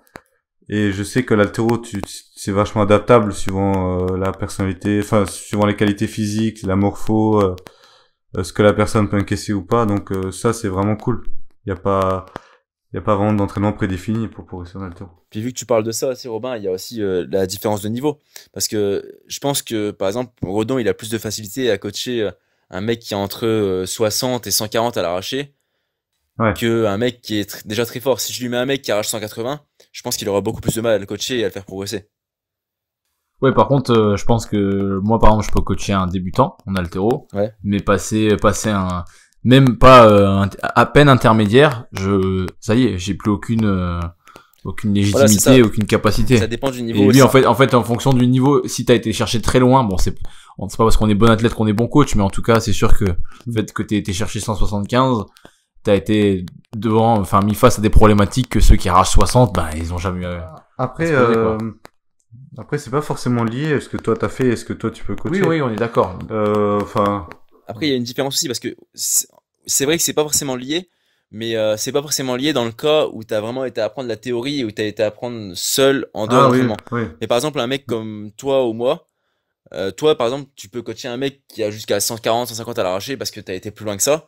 Moi, je sais qu'un mec qui a jusqu'à 110 à l'arraché, je peux réussir à lui donner des conseils. Et Robin, qui a jamais fait d'haltéro, il peut lui donner des conseils à un débutant. Oui. Je sais pas si tu vois ce que je veux dire. Oui, non, je vois très bien. Après, je veux dire, ça marche au début. Mais par exemple, il peut y avoir un coach qui soit très bon pour des mecs qui font du haut niveau, même si lui-même en a pas forcément fait. Ouais. Mais ça, justement, faudrait qu'il montre ses preuves en formant des gens qui deviennent forts, en fait. Mais c'est sûr que c'est l'expérience. Moi, je gagne un peu de temps avec le haut niveau que j'ai fait. Je peux peut-être gagner un peu de temps sur quelqu'un qui en a pas fait. Mais ça veut pas dire que quelqu'un qui a pas fait de haut niveau peut pas être meilleur coach que moi. On a un bon exemple avec Louis. Ouais, c'est ce que j'allais dire. Déjà, en fait, il y a ça, il y a le fait qu'il faut prouver. Et en plus, il y a aussi le fait qu'il faut bouffer de l'info. J'allais prendre l'exemple de Louis. Louis, par exemple, il arrache 120. Moi, j'arrache 135. Et pourtant, je pense que lui, il est capable d'aller coacher un mec qui a jusqu'à 160 à l'arraché, voire plus, alors que moi, non.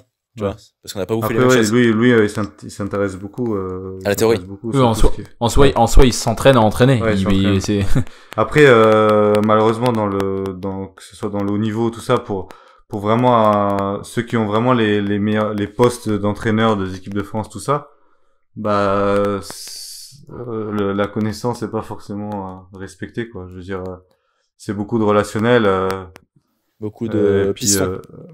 beaucoup de pistons, et puis le fait que, par exemple, moi qui ai fait du haut niveau, j'aurais peut-être plus de facilité que Louis pour arriver là, Ouais, alors que même avec moins de connaissances. peut-être que Louis sera meilleur entraîneur que moi, mais voilà, je veux dire, à ce niveau-là, c'est aussi, il y a d'autres domaines, il y a d'autres domaines qui rentrent en compte. Par exemple, quand tu entraînes des gens, parce que moi j'ai été dans ce cas-là, quand tu entraînes des gens qui sont très forts, il faut te faire respecter aussi. Si à chaque problème, l'athlète, il vient te voir et te dire, ouais, mais toi, t'as fait quoi en fait? Pourquoi tu... Moi, j'ai déjà entendu ça, hein. Dire à l'entraîneur que, oui, mais toi, dans ta carrière, t'as fait, je sais pas, toi, t'as fait 140. Moi, j'ai fait 170. Voilà. T'as déjà été tenté de le dire ça ou t'as toujours Non. Ah, tenter peut-être. Tenter peut-être, ouais. Parce que je pense que c'est un ressenti naturel en fait de dire ça. Ouais, mais quand t'es énervé, forcément, ça te passe par la tête. Parce que, entraîneur, c'est pas que des bons côtés. Il y a aussi des embrouilles, des prises de tête, et puis voilà. Donc, c'est compliqué.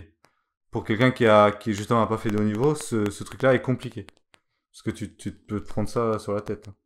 Mais j'ai déjà vu, hein, c'est pour ça que je dis. Après, oui, après c'est, enfin, pour moi, c'est à la fois faux et à la fois c'est logique quand tu t'énerves, comme tu dis, parce que, bah, si tu veux, c'est un peu comme avec les profs à l'école. Genre quand un prof te fait un peu la morale quand t'es au collège ou au lycée, bah tu te dis mais en fait, ok, mais toi t'as rien fait. En fait, t'es prof, genre t'as pas fait ce que j'ai envie de faire, donc comment tu peux me dire ce que je dois faire? Ouais.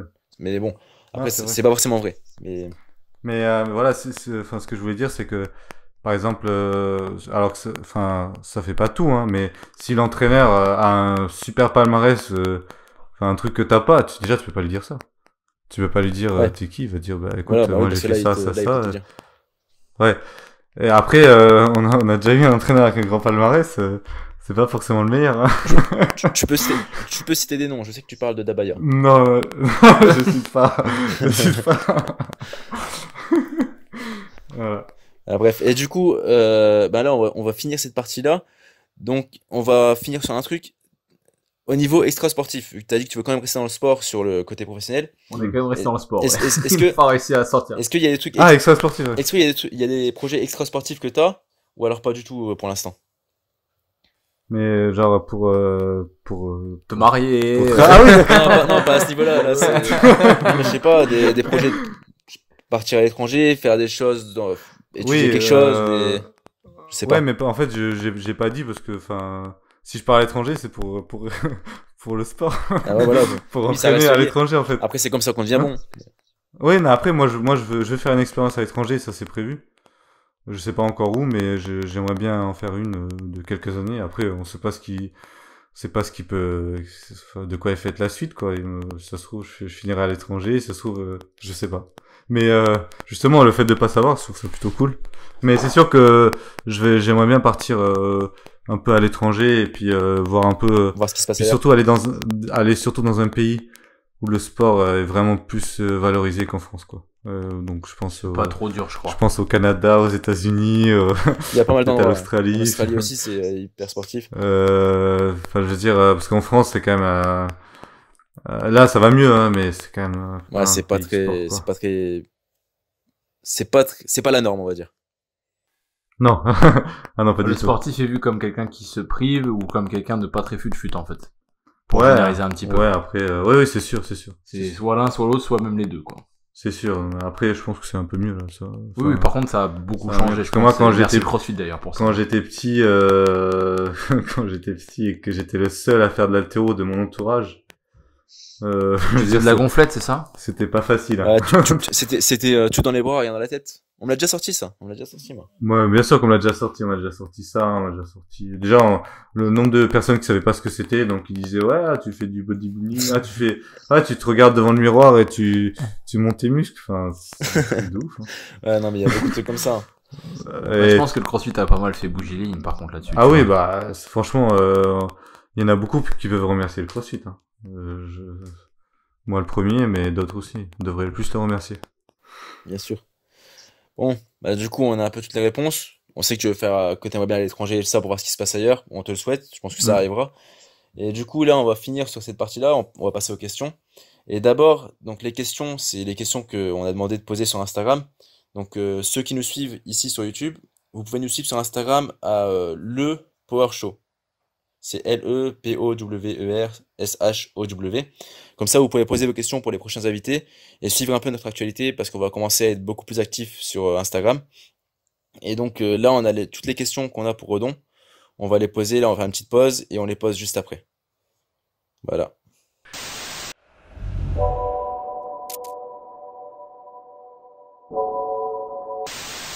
Donc voilà, on va poser des questions à Redon. Donc on en prend une première sur Instagram, on va les prendre un peu au pif et on va les poser. Donc la première, ce qui a été posé, c'est est-ce que tu comptes aller au French Throwdown l'an prochain? Si oui, en athlète ou en spectateur? Ouais, j'aimerais bien aller franchement en tant qu'athlète, mais spectateur, je sais pas. En indiv ou équipe? J'aimerais bien un div, ouais. Un div, après voilà, je suis loin. Et j'imagine que tu voudras pas y aller autrement qu'en RX? Non, c'est Elite. Elite?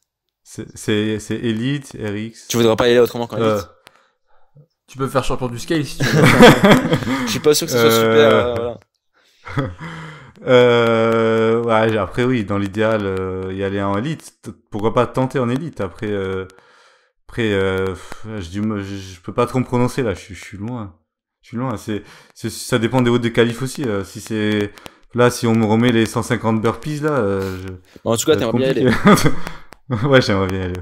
Et si tu te qualifies pas en tant que spectateur, t'aimerais bien aussi ou ça arrivera pas? Oh si, pourquoi pas, mais faut vraiment, en fait, c'est quand même un week-end où Bah, qui coûte de l'argent. qui coûte de l'argent et qui est fatigant, et si j'ai un objectif, genre je vais préférer rester m'entraîner quoi. Ouais. Me connaissant. Ok, bon, on passe à la prochaine. Vas-y Robin, à toi. Du coup, t'es plutôt lait et tu ajoutes les céréales ou tu mets d'abord les céréales dans le bol? T'es dans quel camp? Moi, je mets d'abord les céréales. Mais en fait, je mange pas de céréales avec du lait, mais ouais, je mets d'abord les céréales. Ok. Putain, mais il y a beaucoup de questions de merde. Eh, moi, au prend au hasard. Hein. À moi? Vas-y. Ok, donc on a fait une question sur le CrossFit, une question sur la vie privée, Sur le petit-déj. sur le petit-déj. Sur la nutrition. Donc maintenant on passe à une question sur l'haltéro. Donc Rodon, pourquoi est-ce que tu as choisi d'imiter la locomotive quand tu fais des reps lourdes? Ouais, j'ai pas choisi, ça s'est fait naturellement. Ça s'est fait tout seul, moi, mais je m'étais dit que... les bruits ils ont changé. Hein. Moi je m'étais dit que peut-être tu faisais ça parce que une locomotive c'est lent et puissant, donc un peu comme ton arraché. Je sais pas si j'ai eu bon. Ah ouais, putain, j'ai pas pensé. Non, ça va pas aussi loin. Ça se fait au feeling. Mais avant, je me rappelle, j'avais d'autres bruits avant. J'ai dû avoir 3 bruits différents dans toute ma carrière. Faudrait que tu retrouves Ça des dépend de vidéos. ma forme. Faudrait que tu retrouves des vidéos. On fera une compile, on la postera sur la chaîne. Bien sûr. Vas-y Robin, à toi. Alors attends. Qu'est-ce que tu reproches à l'haltérophilie française? Oh. Boum, je viens de lancer un pavé dans la mare. Ah là, mais est-ce qu'on peut être plus précis? L'haltéro. Alors, vas-y, ouais. la question c'est vraiment ça. Que reproches-tu à l'haltéro française? Et que voudrais-tu voir changer? Que je voudrais voir changer. Ça peut être des gens, ça peut être... beaucoup de gens. Énormément de gens de la Fédé. Et puis peut-être les méthodes d'entraînement qu'elles soient un peu plus évoluées, parce que là dans les milieux associatifs, ça reste quand même les progs et tout ça, c'est quand même vachement à l'ancienne quoi. C'est les progs qu'on faisait à 40 ans et qui ont pas changé. Et surtout une mentalité un peu plus jeune, un peu de nouveau, et puis voilà quoi, remettre un peu l'haltéro au goût du jour, parce que c'est vrai que ça fait un peu sport vieillot quoi. Surtout même quand tu vois les combis, enfin, je veux dire, ce qu'on porte pendant les compètes et tout ça, ça reste quand même un peu à l'ancienne, donc, et là, je parle de l'haltéro en général. Après, pour ce qui est du haut niveau, il y a plein de choses à changer aussi, l'encadrement, la détection. C'est vrai que les combis, ça fait un peu schlag. Hein. Ah, les combis. Après, il y en a qui Ça sont, fait un peu Borat. il y en a qui sont un peu pas, qui font des pas mal en ce moment, mais voilà, quoi, je veux dire, peut-être même changer le format des compètes, pourquoi pas, C'est bien ce qu'ils ont fait au game là. Ouais. Je trouve ça génial ce Ouais, qu'ils ont fait sur le les clean. C'était les bien. pelés, c'était énorme. C'était bien, c'était un peu, c'était en Allemagne, ça se fait, c'est le round system, c'est chacun son tour. Ça fait vraiment un match en fait. Tu vois, t'as vraiment les deux athlètes qui sont coude à coude. Ouais, c'est bien, non, franchement, c'est top, hein. Après, Et il y a même- plein de choses à faire, mais bon, après, sans parler des règles, déjà changer la mentalité un peu, mettre un peu plus en avant, les athlètes. Je sais que par exemple à la Fédé d'haltéro, ils ont un peu du mal à promouvoir les athlètes parce qu'ils ont quand même des athlètes qui sont très bons et qui sont pas connus du tout. Et ça c'est problématique. On est obligé de se faire de la pub nous-mêmes quoi. Donc alors que la Fédé ils ont des outils, ils ont des bons outils pour nous faire des trucs, mais ils le font pas. Ok. Donc, voilà. On passe à la prochaine? C'est à moi. Ouais, c'est à moi du coup ou c'est à toi? C'est à moi. Plus. C'est à moi. Ok. Redon, est-ce que commencer l'haltérophilie seul, c'est une mauvaise idée? Seul, d'accord. Donc quand ils disent seul, c'est Sans c'est coach. sans faire d'autres trucs. Ah, sans coach, c'est Sans pas coach. sans faire des WOD à côté. Non, non, sans coach. Franchement, ouais, je dirais que je vais pas dire que c'est une mauvaise idée, mais c'est qui te double quoi. Bah, c'est Euh, En fait, c'est soit t'as du potentiel de base, que t'es assez doué, et tu deviens bon, soit tu deviens dégueulasse. C'est ça? ouais, puis Après tout seul, c'est plus le même tout seul qu'à l'époque. Maintenant, il y a Le- YouTube, il y a plein de choses quoi. ouais, mais il y a pas le regard extérieur quoi. Je veux dire quand t'es tout seul, c'est bien que quelqu'un te dise les défauts en temps réel. Par On est exemple, d'accord que- quand tu fais un triplé, bah si dès le premier on te dit ton défaut, bah tu peux le corriger sur la deuxième rep. Alors que si tu te filmes, d'une série à l'autre, c'est compliqué quoi. Donc, tu dirais non alors, mauvaise idée. Oh, je dirais si tu peux tu peux ne pas commencer seul, fais-le. Parce que seul, faut vraiment avoir des grosses qualités, je pense, et encore tu limites ta progression. En gros, Ok. en gros, seul, c'est une mauvaise idée si vous n'avez pas des grosses qualités physiques. Donc, l'idéal, c'est quand même de commencer avec un coach rien que par prévention. Mais ça peut arriver d'être bon de base et de devenir bon seul. Ouais, puis l'entraînement que tu fais au début, c'est ce qui va dicter ta progression. Hein. Si tu apprends un mauvais mouvement, ça peut te mettre une bride sur ta progression. Ouais. Donc voilà, si tu t'apprends, tu fais que du debout, enfin, du power, c'est voilà quoi. Après, tu vas vite limiter. De toute façon, en tant que coach, je peux le dire, hein, le plus dur, c'est de désapprendre à quelqu'un plutôt que de lui apprendre. Ah oui, quelque oui, chose. c'est clair, c'est clair. Après, une fois que la technique est ancrée, c'est mort. Après, enfin, je veux dire, c'est très très compliqué de changer. Ok. Alors, salut Rodon. Des exos pour finir son extension complète de hanche sur un snatch. Merci. Alors, pour finir son extension complète, il y en a un qui vient en tête là que moi je faisais souvent, c'est des tirages hauts d'arraché. Donc en anglais ils disent high pull. Et ça permet vraiment de grandir et de monter la barre le plus haut possible et de finir droit quoi. Alors que si on fait que du snatch, on a tendance à écourter le tirage pour passer vite dessous. Donc ouais, le high pull, je pense que c'est s'il y a un exo que je peux enfin que je conseille, c'est celui-là. Après il y en a d'autres, hein. Il y en a plein d'autres, mais faut voir par rapport à la technique. Ouais, ok, ça marche. Bon, la prochaine, je pense que tu vas pas pouvoir répondre grand-chose parce que je pense que tu fais pas grand-chose à ce niveau-là. C'est quelqu'un qui a demandé comment prévenir les blessures en faisant, comment prévenir les blessures en faisant renfo, étirement, automassage, etc. Quand on s'entraîne 5 à 7 fois par semaine, parce qu'a priori, de ce qu'il a vu, tu t'entraînes beaucoup, ce qui est vrai. Tu vois, à ce niveau-là, tu fais quoi pour prévenir les blessures? Tu fais pas grand-chose, à part du renfo. Franchement, moi, en fait, depuis que je suis petit, j'essaie de faire, enfin, déjà, je fais beaucoup de renfo, Ouais. mais j'essaie de faire du gainage ou des trucs tout simples, en fait. Je vais pas chercher loin. J'essaie de faire des trucs, du gainage, des étirements assez régulièrement. Et ce que je remarque, c'est des fois quand je mets un peu ça de côté parce que j'ai pas le temps, Ouais. bah, j'ai mal partout. Donc à chaque fois je reviens vers ça quoi, mais ce qui marche bien c'est d'être régulier. Quoi que tu fasses, faut le faire régulièrement. C'est sûr que si tu le fais une fois de temps en temps, ça marche pas. Tu vois, en gros, tout ce que Donc faut avoir une routine. faut avoir une routine d'échauffement et une routine à la fin de l'entraînement que tu essaies de garder à chaque fois. Ouais, en gros, toi, tout ce que tu peux conseiller, c'est de pas trop se faire chier avec tous des trucs compliqués, mais juste faire des trucs simples Non. et les Ouais. faire le plus souvent possible. Ouais, franchement, Que ce soit étirement, si- renfort ou autre.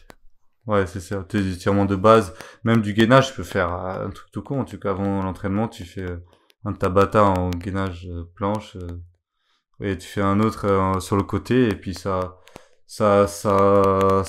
échauffe aussi un peu tes muscles et puis tu les utilises plus pendant l'entraînement et ça protège un peu. Après, si c'est vraiment des douleurs spécifiques, faut aller voir un kiné. Hein. Mais moi, généralement, j'ai toujours fait ça et ça a plutôt bien marché. Vas-y, Robin, à toi. Penses-tu que c'est le CrossFit qui te fait snatcher autant qu'au clean ou plutôt l'inverse? Qui me fait snatcher. Hein Mais je En snatch, gros, la personne, elle se fout de toi. Là. je snatch pas autant que Clean, déjà. Ah non, elle est nulle cette question.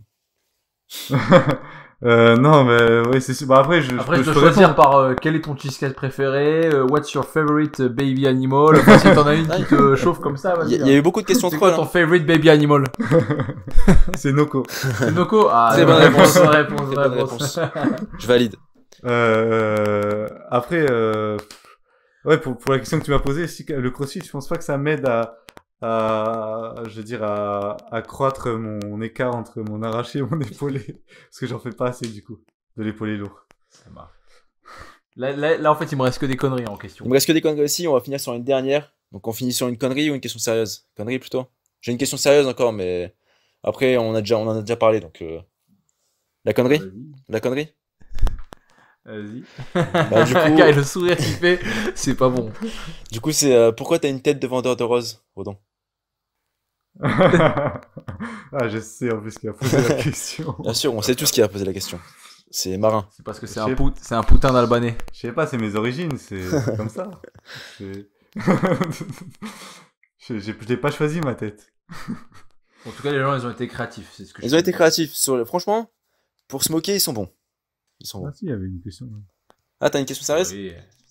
Non, mais c'est pas sérieux, mais il y en a une, c'est genre, pourquoi la France est pas une nation d'haltérophilie? Bah ça c'est simple, c'est parce que les Français. Non, mais en vrai, moi je C'est une question vais pour y toi. répondre moi. Je vais y C'est une répondre question moi. pour toi. C'est parce que bah, les Français s'en foutent de l'haltérophilie et que l'État français du coup s'en fout de l'haltérophilie. S'il y a pas assez de gens qui regardent, bah tu mets moins de moyens dans le sport. C'est logique. Puis, Le foot, il y a beaucoup de moyens dedans. On est fort au foot parce que tout le monde regarde, parce que ça vend. Ouais, puis contrairement à l'État, Russe. l'État d'autres pays russes, ils ont aussi un meilleur suivi les athlètes. Ah non mais c'est pareil. Même la Russie, par exemple, t'as. Ah si, Mais- si, j'ai une question bien. Attends, on finit sur ça. Par exemple, la Russie, t'as les JO qui sont. Les JO, c'est un truc hyper important pour la Russie. Alors qu'en France, tu gagnes une médaille JO, on s'en fout. Hein. Ouais, c'est vrai, ça. Enfin, on s'en fout pas, On s'en fout pas, mais c'est moins important que pour les Russes. Les Russes, c'est des rois. C'est sûr, russe, t'es respecté. Il y a quelqu'un qui a dit sans langue de bois, haut niveau, sans dopage, mission impossible. Point d'interrogation. Là, ça sera la dernière. C'est la dernière. Ok. Sans langue de bois. Hein. Alors, ça dépend. Au niveau. Niveau, en fait, il a pas précisé. Il a pas dit être au haut niveau et gagner. Ah, alors au niveau, non, sans dopage, c'est carrément possible. Enfin, je veux dire, en plus en France, on est quand même assez contrôlé. On est dès que à partir du moment où t'es sur liste de haut niveau, tu peux avoir des contrôles d'opinion chez toi. Tu peux, ils font ton passeport biologique, donc voilà, ils savent exactement où t'en es, quoi. Et puis si jamais tu changes, si jamais tes curseurs ils changent. Bah ils le savent vite quoi, donc si des gens ils arrivent à se doper avec ce suivi là, putain ils sont bons. Ouais, parce qu'en fait, pour expliquer un peu aux gens, passeport biologique, il y a plein de données comme le taux de testostérone, et plein d'autres hormones. Donc, c'est suivi. Si du jour au lendemain, même si tu restes dans un taux qui est normal, qui est dans une fourchette normale, mais que c'est beaucoup plus que ce que t'avais avant, c'est louche, quoi. Ah oui c'est clair, oui c'est clairement Là, louche tu donc. peux te dire, il y a une fourchette qui va de 1 à 10 qui est bonne. Même si t'avais 2 et que du coup tu te Ouais. mets à avoir 6, ils vont trouver ça chelou, quoi. Ouais. D'ailleurs, il y a plein d'autres pays qui ont pas ça, donc je trouve ça quand même un peu injuste. Mais bon, voilà, c'est comme ça. Ouais, et dans d'autres pays, c'est quoi? c'est C'est tant que t'es dans la politique aussi. fourchette, c'est bon, on s'en fout, c'était fait Ouais, non, d'avant. mais ils ont pas le passeport biologique, ils ont pas les contrôles inopinés, donc forcément, quand tu sais, quand tu vas être contrôlé, c'est plus facile, je pense, pour tricher que d'avoir des contrôles où ils peuvent débarquer à tout moment. Je pense que ça doit pas être facile. Donc le haut niveau, son dopage, oui. La C'est carrément possible. La gagne c'est possible. Mais je pense que les gens qui sont dopés, ils peuvent beaucoup plus réitérer leur pic de forme, on va dire, que quelqu'un qui fait naturellement. Par exemple, quelqu'un qui s'entraîne naturellement, après ça, c'est mon avis, hein. Je pense qu'il peut atteindre un niveau de fou, mais pas pendant longtemps. Donc ça veut dire que faut que ce moment-là, ça coïncide avec la compète et que voilà, peut-être que là, et puis il suffit que les autres fassent une mauvaise compète, Ouais. il peut gagner. Mais par contre, quelqu'un qui est dopé, je pense qu'il est sûr de gagner, en fait. Et sinon, oui, pour le dopage, je suis assez d'accord. Je pense que tu peux atteindre le haut niveau sans dopage, surtout qu'il y a des personnes qui ont des qualités physiques énormes. Par contre, pour gagner, c'est un peu plus compliqué parce que je pense que pour gagner, c'est vraiment ceux qui ont des qualités physiques énormes et qui en plus sont dopés. Ouais. Je sais pas si on est d'accord là-dessus. Oui, non, mais c'est vrai, après, voilà, moi, j'aime bien croire que tout est possible, mais c'est vrai qu'on a souvent eu des déceptions quand on voit des grands athlètes comme Ilaline, qu'on pensait, qu'on considérait comme notre grand champion, et puis on voit qu'à un moment donné, il tombe. Ouais, bien sûr. Bah, Non, tu vois, c'est normal. c'est un peu, Bon, après, il y a tu vois, c'est tu te pareil. dis, mais il y a pas que lui, il y a d'autres exemples aussi. Sur ce sujet-là, il y a Mais, aussi différentes écoles. Il y en a qui vont être vraiment anti-dopage à fond, que quelqu'un qui est dopé, c'est un drame, tout ça. Il y en a d'autres où, en fait, qui ont conscience qu'il y en a beaucoup qui sont dopés et qui sont moins intransigeants là-dessus. Mais après, ça dépend beaucoup de la après, mentalité des gens. moi, sur ce truc-là, voilà, je veux dire, je sais qu'il y a des gens qui sont dopés, et même peut-être des gens qui ont fait les compètes contre moi. Bien sûr. Bah, c'est sûr, même, t'as fait le championnat du monde. Donc, Ouais, c'est sûr.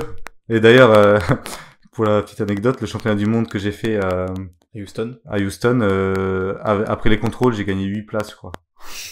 c'est pas mal. C'est pas mal. Donc, enfin, bref, je sais très bien. Mais moi, en soi, ça me dérange, mais je veux dire, je vais pas aller dire comme certains qui étaient dans mon entourage qui disaient qu'ils sont tous dopés, parce qu'en fait, quand tu dis que tous les autres sont dopés, ça veut dire qu'en fait, s'il y avait pas de dopé, ce serait toi le meilleur. Ce qui Ouais. quand même, c'est quand même assez, genre, tu te la pètes un peu, quoi. Oui, alors que, Voilà, si je dis ils sont tous dopés de ma caté, ça veut dire qu'en fait, si tout le monde personne était dopé, bah, je serais champion du monde. Alors que pas forcément. Ouais. Voilà, il y a des gens qui ont plus de qualité que moi, ils ont peut-être moins blessé que moi, ils ont peut-être été mieux suivis que moi, et qui ont fait beaucoup plus de barres que moi. C'est possible. bien sûr, je après, veux dire, tout est possible. Je pense c'est que possible. tout le monde a des gens meilleurs que lui, dopés comme non dopés, en fait. Ouais. T'es pas, Tu vois, il y a des gens, moi, j'ai des qualités pour l'haltéro, mais je pense que il y a des gens qui en ont plus. j'ai pas toutes les qualités qu'il faut, hein. Par exemple, la force, j'ai pas plus que ça. J'ai un truc que j'ai beaucoup travaillé, et pour Ouais. même arriver à un truc Moyen. pas forcément de ouf, ouais, moyen. Donc voilà, si quelqu'un a la même technique que moi, mais a plus de force, bah il sera beaucoup plus fort que moi. Donc non, je dirais pas que tout le monde est dopé. Et puis si quelqu'un en arrive à se doper et tout ça, il doit avoir ses raisons, et voilà, il met sa santé en jeu, il joue. Il Bien joue, sûr. et des fois il perd, des fois il gagne, mais au moins il joue. Moi, c'est Ouais. un truc que je jouerais pas. Moi, c'est un truc genre, voilà, ça me dit rien de jouer. Bien Mais il y sûr. en a Alors, qui jouent et qui prennent le après, risque. Donc ça, après, c'est voilà, juste je sais que, pas. juste le fait de dire, ceux qui peuvent dire, par exemple, ouais, c'est parce qu'ils sont tous dopés, là, c'est plus un comportement de victime. Mais après, je suis d'accord avec Ouais, toi, non. quand tu te dopes, tu joues avec ta santé, et c'est un Ouais. jeu que soit t'acceptes de faire, soit t'acceptes pas. Voilà, moi, je sais que j'aurais du mal à accepter ça. Mais il y en a qui l'acceptent sans réfléchir. Et voilà, enfin, on est tous différents. Et ils prennent aussi le risque de se faire prendre, de tout perdre. Bien sûr. Parce que quelqu'un qui se fait choper, on le vire. Enfin, je veux dire, Pas forcément dans tous les pays, mais bon, je veux dire, tu prends cher quand même. Ouais, tu prends cher. Voilà quoi. Même, le Ouais, pire, c'est que même dans les pays où c'est un dopage d'État, tu prends quand même ouais, cher. tu prends cher parce qu'au final, tu deviens un peu la. Je veux dire, tout le monde s'enlève la responsabilité, donc la faute sera forcément sur quelqu'un, donc Donc sur toi. voilà. Donc sur toi, ouais. Ah, pas sur toi, hein, mais sur la personne qui est chopée. C'est ça. Donc ouais, ouais, il y en a qui sont dopés, il y en a qui le sont pas. Je pense même qu'il y a des gens pas dopés qui ont battu des dopés. Je Je pense pense pas que aussi. le dopage ça fasse tout. Sinon, ça serait trop facile. Bah, je pense aussi. Bon, bah voilà, on va arrêter sur cette question-là. Donc déjà, merci Redon d'avoir fait ce podcast avec nous. De rien. Et je voulais juste ajouter un truc avant de vous quitter. Là, les semaines qui arrivent, moi je serai pas à Bordeaux, donc je serai pas avec Robin, mais on aimerait quand même faire des podcasts. Et en gros, on va sûrement faire des podcasts en solo sur des sujets précis qui vous intéressent. Donc dans les commentaires, on vous invite à laisser un maximum de sujets précis qui vous intéressent, que ce soit sur l'haltéro, sur la gym ou sur le CrossFit ou autre. Et on ira chercher, on vous donnera de l'info sur ces sujets-là. Et on fera de notre mieux pour faire un épisode qui vous apporte de la valeur. Je sais pas si t'es d'accord avec moi, Robin. J'aurais pas mieux dit. Ça peut d'ailleurs être autre chose que du sport, sans que ça aille trop loin non plus, mais Ça peut être autre chose que du sport. Mais si, t'aurais peut-être mieux dit, parce que là, j'ai bégayé un peu sur certains mots. Mais ça voilà, peut être du c'est. développement personnel, ça peut être le rapport au coaching, enfin l'approche qu'on a du coaching, ça peut être sur le développement d'une salle de sport, ça peut être beaucoup d'autres sujets en fait. Ça peut être beaucoup de choses. Donc, n'hésitez surtout pas à nous mettre des trucs dans les commentaires, parce qu'on en fera sûrement dans les semaines qui viennent des podcasts comme ça. Donc, autant que ça soit des sujets qui vous plaisent. Ça Bon, marche. donc voilà. Encore merci à Redon, merci Robin aussi. Et on va vous laisser sûrement à la semaine prochaine. Yes, salut tout le monde. Salut. Salut.